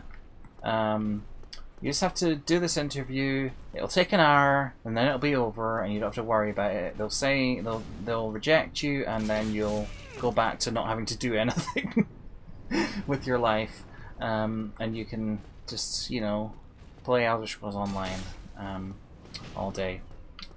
But that did not happen this time. I'm glad it didn't, but now I don't know what to tell myself to make myself feel a bit calmer. Like, I suppose I should just be telling myself it's going to be fine. Like, nothing scary is going to happen there. But the fact that I'm actually going to be going there on a regular basis for at least 6 months is freaky in itself, because it's like I don't really know what to expect from it, and like even university, I'll be spending longer at work than I did at university, because I mean work is 3 full days a week. Uni was like not quite that much. It was like just odd bits and pieces here and there across the week, with a lot of work at home as well, obviously. But yeah, it's gonna be strange. Come on, let's just get this over with, shall we?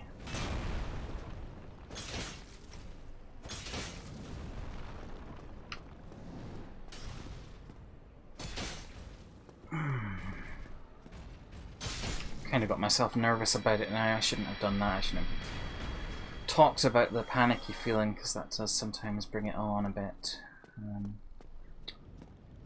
Should be alright though. I know I'm not actually going there till next week, so I'll hopefully be able to calm down at least until the weekend, and then the weekend will be probably a nightmare, but it'll get easier. I guess that's the thing I have to tell myself. It'll get easier. Like the work may be going on for a long time, but the panicky feeling that I get thinking about it will not last that long. Like it. Hopefully, after the first week, I'll pretty much be like used to it, or at least I'll know what to expect. Like I'm not nervous about my volunteering anymore. I've been doing that enough that. I mean, I'm a bit nervous about it sometimes, but like, I certainly don't have that sort of fear of it the day before that is just completely all-consuming. Like, I'm volunteering in the bookshop tomorrow morning, and I'm not thinking about that at all. It's just like, you know, when my alarm goes off, I'll think, oh, I have to get up now, I guess. But until then, I won't have to think about it, and it might be a bit nerve-wracking if, you know, we have awkward customers or whatever, but apart from that, it's not a problem really. Yeah, it's kind of crazy how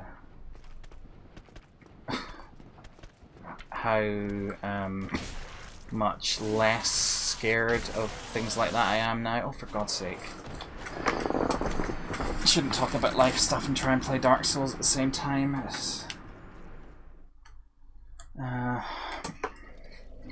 Yeah, it's crazy. How long have I been doing the bookshop stuff now? It's late 2017 I started that, and before then I could not have imagined anything like it. Could not have imagined having a job where I have to actually deal with members of the public who just come in randomly off the street and with random requests. Like,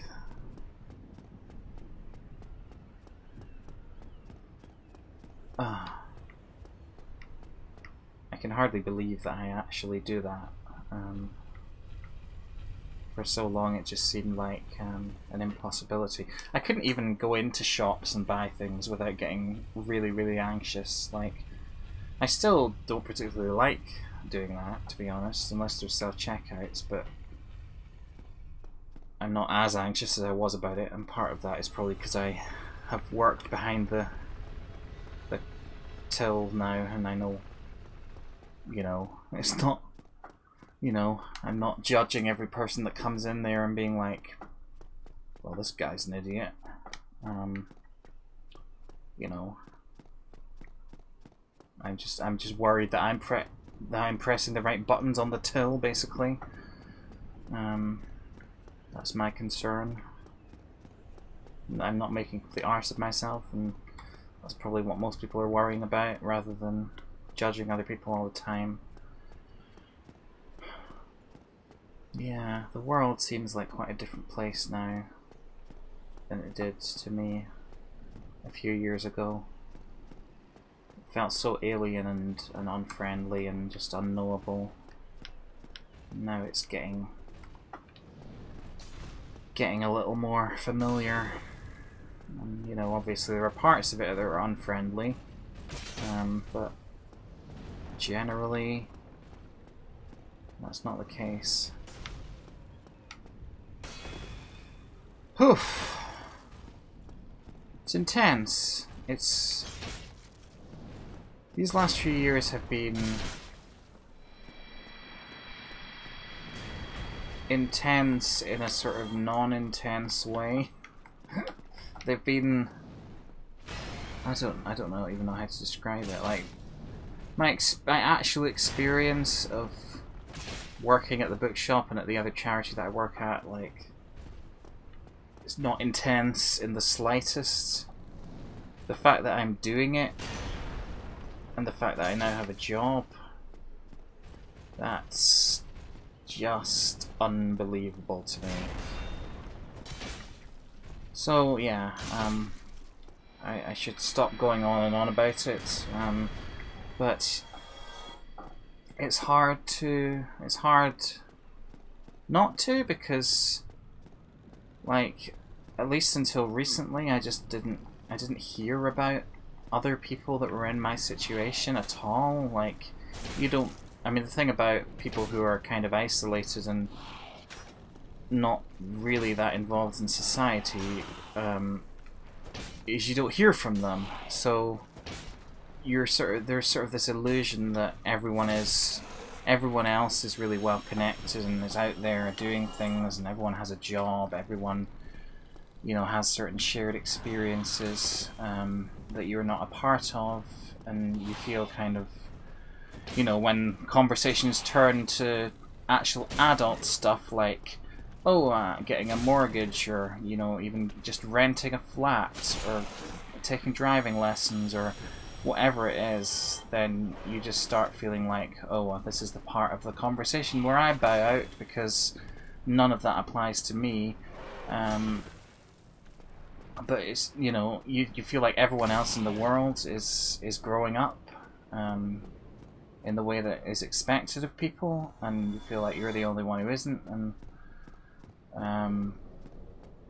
you just feel left behind, and like there's no one actually looking out for me. I mean, there are people who care about me, but they don't have the power to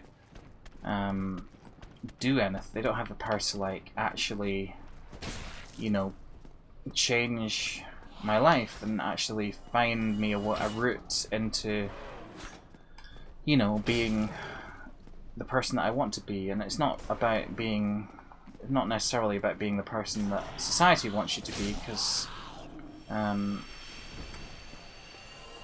you know, I was quite determined not to get a job just for the sake of it. I wanted to get one that I cared about and that suited me.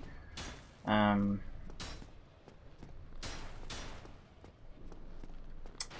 yeah, it's easy to just think, well, there's no way that I'm ever gonna... There's no support for me. Like, there are people who are sympathetic, maybe, but that's about it. There's no actual path from here to where I want to be, and that is probably not the case for most people. Like, if anyone watching this is in a similar situation to what I was in, which is just underemployed, there's a term for it, underemployed, or that's actually, I think that means that you're in a job that is not really at the level of your skill set. Like, you're more skilled than the job requires, or I can't remember, maybe it also applies to people who have not had as many jobs as other people have in their lives. But there's so much stigma around it, and it makes you feel like a crap person to be unemployed for whatever reason. And there have been times in my life when I've just assumed, well, I'll never be able to get a job because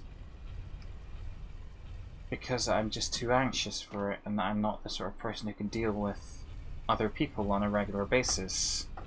Because, you know, at that time, I just felt like every time I am around other people, things go wrong, and I end up having a panic attack or something,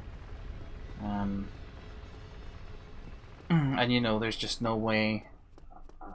It's the whole experience problem where, you know, you don't have the experience to get better at it. Well, you don't want to. You can't get the experience that you need in order to get better at it because you're scared of it, or you know, and similar problem with employment is like if you have not been employed before or not in the sort of role that you're applying for, then you know they're probably not gonna hire you, and you can just feel trapped in a loop of that, and just completely unable to break out of it. And just want to say to anyone in that situation or a similar situation that it's entirely possible to break out of it, because I've been in that situation for longer than I care to admit, and I feel like I'm breaking out of it now, and that's amazing. Also, if you are in that situation, don't be ashamed of it, because it's not something to be ashamed of. I feel like I can finally say that now that I'm not technically unemployed anymore. Being unemployed is not something to be ashamed of. It's not your fault. Like, very rarely is it someone's fault that they're unemployed. Like, the whole benefits scrounger type narrative is just so fucking unfair, and just it's just a political tool to try and divide and conquer people, really. Turn the most vulnerable people against each other, and it's just not something that we should be buying into. Just need to throw that whole thing in the bin and help each other out a bit more. One more piece of advice before I stop this topic. If you're in a similar situation or any sort of bad situation where you're like, my life is not going the way I want it to, ask for help. That's important. It was when I started asking for help that I started getting help, amazingly enough. Who would have thought it? But yeah, you're worth it, and if I'm worth it, then you're worth it. Come on. You know, it's easy to think you're just a lost cause, and any resources that people pour into your case are just wasted resources, and I've thought that for a long time, especially in this last few months of looking for a job. I've got very demoralized and just thought, like, I don't think I'm ever going to get a job, because, you know, I was just having very little success in finding, even getting interviews, and I was just thinking what a waste of time it was for so many people. Like, I've had so many people helping me out with this, and maybe I'm just not worth it, and that's an easy thing to start thinking after a while. And I would just advise against that mentality, as much as, like, I don't know that there's a way of dispelling that train of thought. Like, I don't know if there's a way of breaking out of that necessarily, but if some random guy on YouTube, while who's like playing Dark Souls badly, telling you that is the way that you can break out of it, then consider yourself released from that mind prison from this point onwards. And with that, I will stop rambling, because it's not helping my gameplay here at all. Sorry, I don't know how I got off on that whole tangent, but yeah. I want to write a blog post, or maybe more than one about it, or even make a dedicated video about this at some point, because I just feel like I just don't hear stories like mine, and you know, mine isn't especially interesting, but you know, it's just the fact that I just don't hear of other people who've been in a similar situation as me, and have felt so trapped. But I know there are other people out there. I've even started, like, you know, some of the charities that I work with are also helping people in sort of similar situations. Some of them are worse situations, but you know, there's all sorts of help out there, and if you feel like absolutely everyone in society is subscribing to the sort of Daily Mail view of unemployed people are worthless and should just be starved until they get a job, then that's not true at all. There's loads of people out there who are very, very compassionate and helpful, and if you look into organizations to help you out, then you will find a lot, and it will really help, and it will... I say this based on my own experience, of course. Like, until like last week when I got offered this job, I was still like having some serious doubts, but and you know, I will have doubts again. I'm sure this job is not going to be the end of my journey to, you know, being a confident, like, outgoing, amazing, like, financially stable person forever. Not sure that's ever going to happen, but you know, I've made a lot of progress, and it's mostly thanks to asking for help and accepting it when it is offered. That's all. Now, back to more fun topics like what's the deal with formaldehyde? Woo! I don't know because I still haven't looked it up, sorry. I'm gonna fall off, I'm gonna fall off, I'm gonna fall off, I'm gonna fall off, I'm gonna fall off, I'm gonna fall off, I'm gonna fall off. I'm getting really sloppy now. Or at least this time I want to get back to the archer bit. I'm not bloody falling off before I get there again. Okay. Okay. Pinky. You hear that?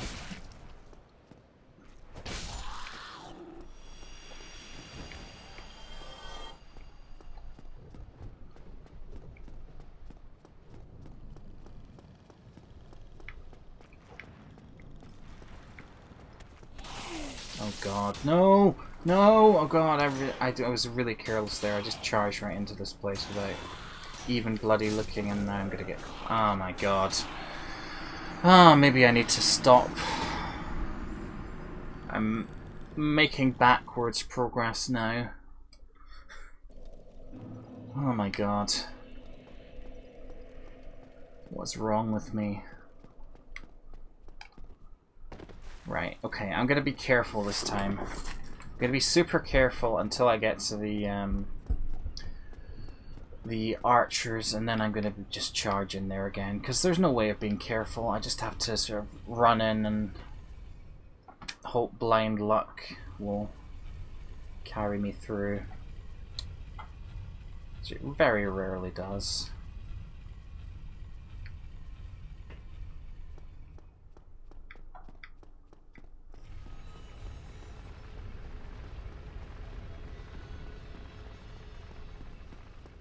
Oh, I don't even know whether to upload this episode. It's just because it's just the same bloody stuff as the last episodes, and that's one episode of me making no progress and just dying to those archers over and over again is annoying. 2 episodes might just push you over the edge into questioning your life choices.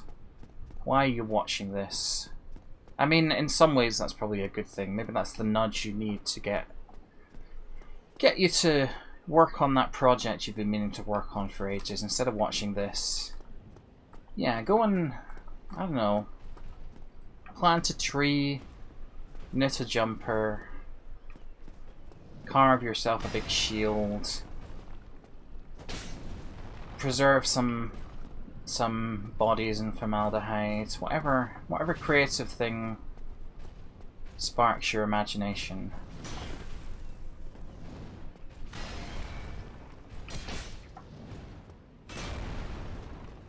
I'm doing you a favor, really, by making this episode so boring that you have no choice but to stop watching it.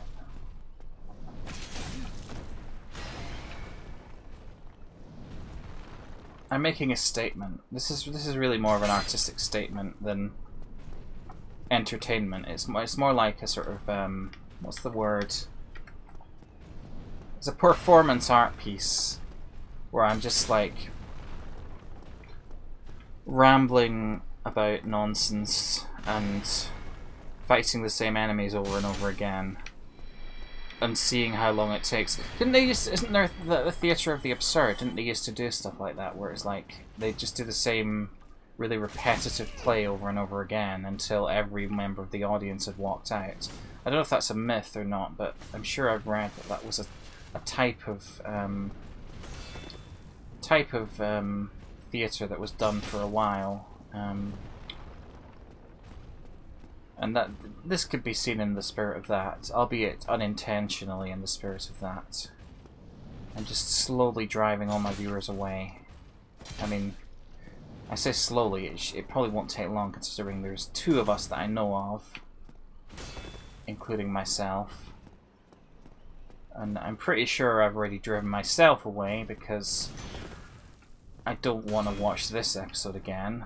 I'm probably just gonna pretend this one doesn't exist, but the question is whether I should upload it or not, or should I should it be a sub episode? Because I did that early on. I had a sub episode because I was like, this one's too boring to be a main episode. People should just skip it. So I might make it a sub episode. Yeah, I think I might do that. The last one probably should have been a sub episode as well, but you know, you've got a bit of, you get a taste of me dying to those guys over and over. You don't need 2 more hours of it, probably. No one needs that in their life. Come on.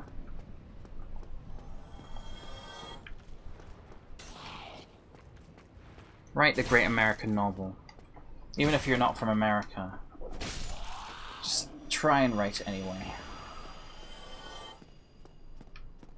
You get the gist of what it's like over there. You've seen films and TV. We all pretty much know what America is by now.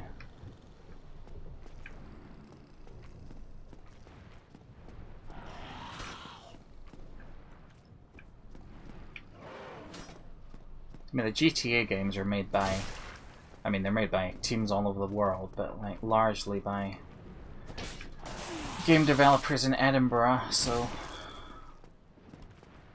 if they can do that, then you, whoever you are, can write the great American novel.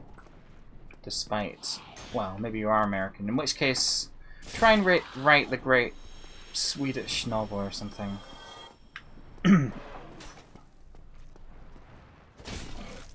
Maybe there's already a great Swedish novel. I'm trying to think if I've ever read a Swedish novel. I'm not sure. Not sure if I have. Sorry, Sweden.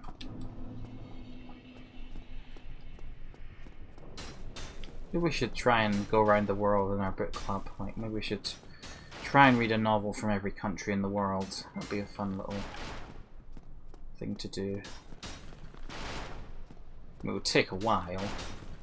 It might take the rest of our lives, actually. Let's see, because we do 1 book a month. No, it wouldn't take the rest of our lives. It would take, I mean, hopefully not. But it would take longer than we probably want to devote to something as arbitrary as that. Oh my god. If I stand on there, then he just shoots me right off. Oh my god. What's going on my phone? Nothing. Okay, I thought I heard messages coming in. No, I didn't. Oh yeah, I did. Oh, D&D tonight. Nice. That'll be a little less stressful than this. Okay. I'm gonna give it another go. Maybe one more and then I'll call it a day because it's been a day, alright. Oh my god. Okay. It was a risk. But not really.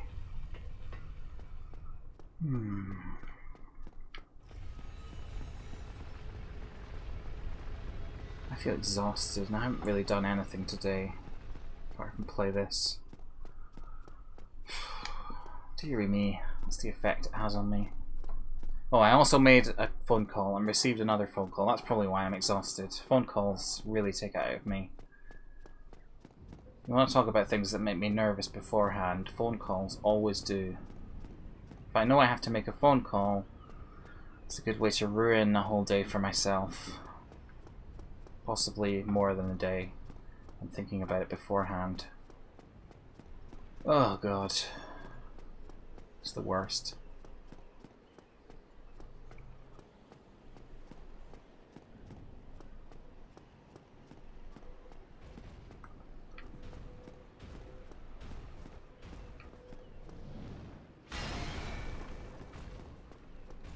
Right. Let's make this a good one. Let's not die to anything silly.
Yeah, boy.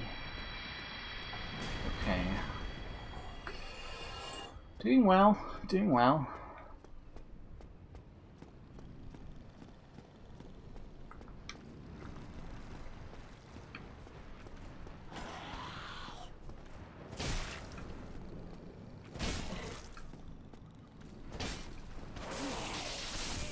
Oh my god, this is... No, don't you dare. Oh my god.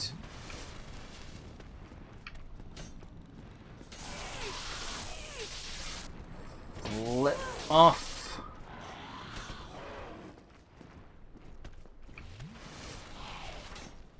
Why am I having trouble with you two today?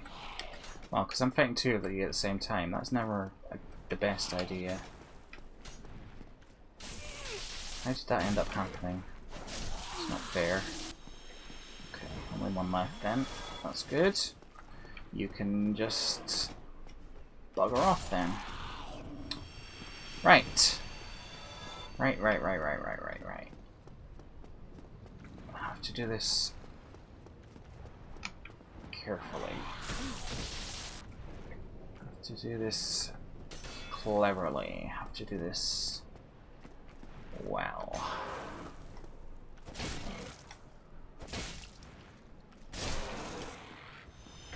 Right.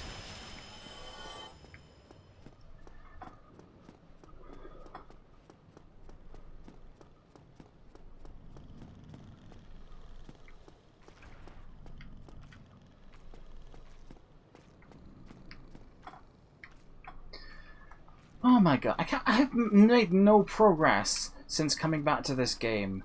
I've done 2 sessions and I haven't got any further than I already was. Jesus Christ. I mean, I've discovered that there's a jump button and a run button.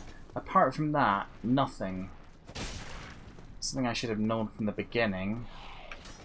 Oh my god. This is really... This is the worst that I've done at this game. This is worse than... I can't remember the last thing that gave me this much trouble. I guess it was like...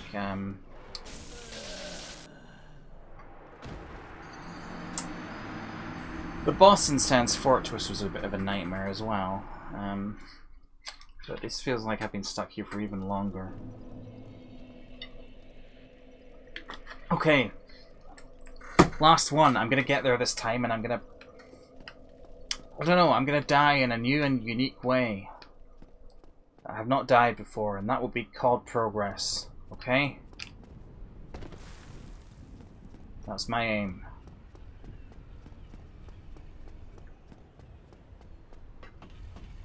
Good timing. Oh, that's alright. That's like when you're on a car journey, all the traffic lights just turn green for you. It's got to be a good omen, surely.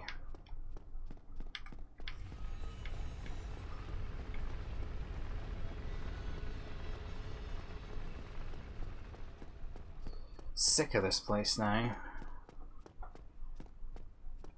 So excited when I got here, remember that? Seemed such a magical new world, and now... No, it's just absolute pain in the arse. Like everywhere else in this game.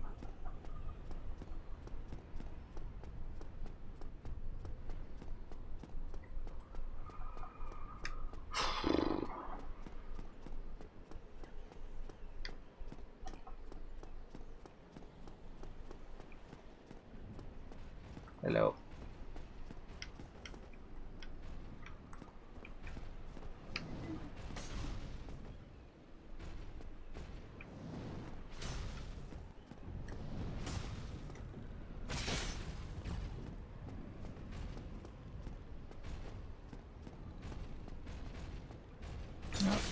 Up.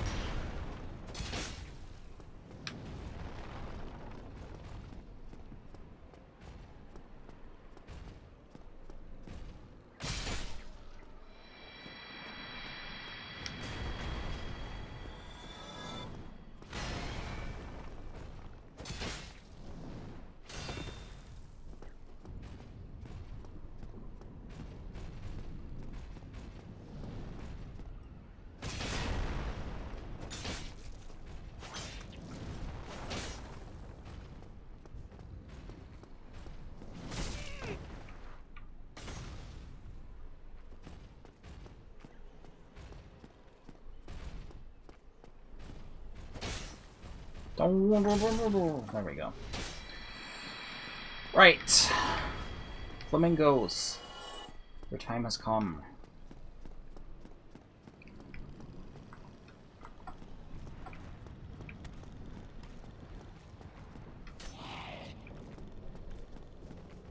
Flamingoils would be a good name for these.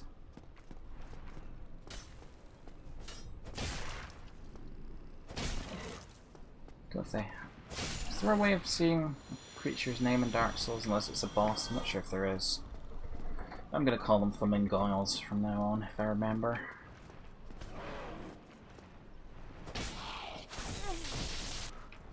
Oh my god.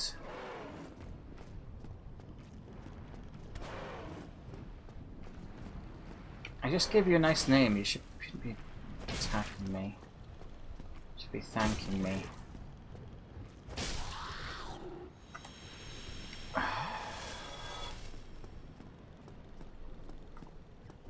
It's nicer than some of the things I could be calling you.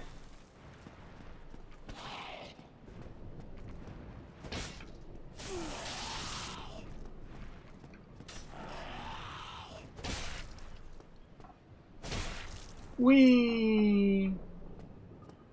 Right. Right. I'm gonna drink, not taking any chances. Oh my god, Come on. Okay, next death, I'm giving up. Even if it's here, I can't be bothered with this crap anymore. I will go away and refresh my brain and come back with some new ideas, ready to take this whole bloody city and burn it to the ground.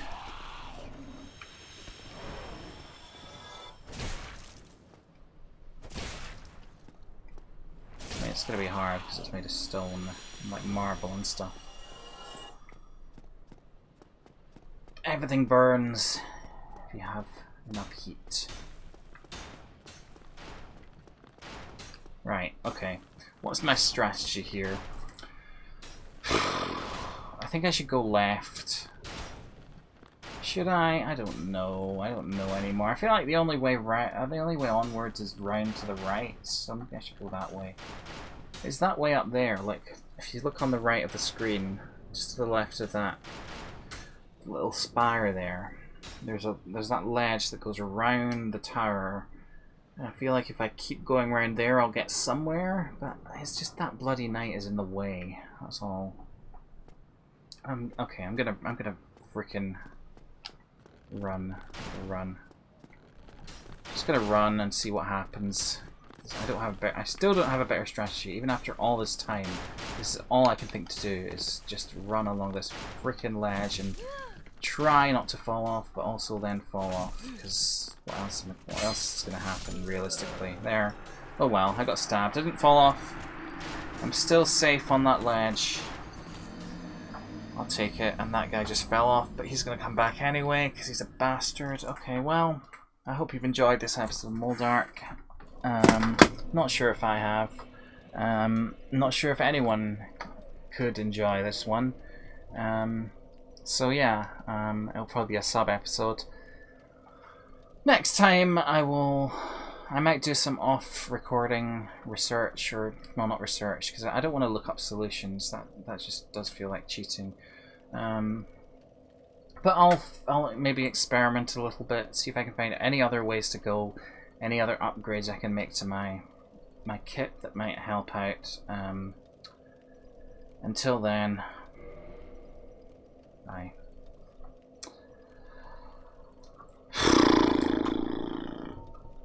Can't even get out of this game now. There we go. See you later.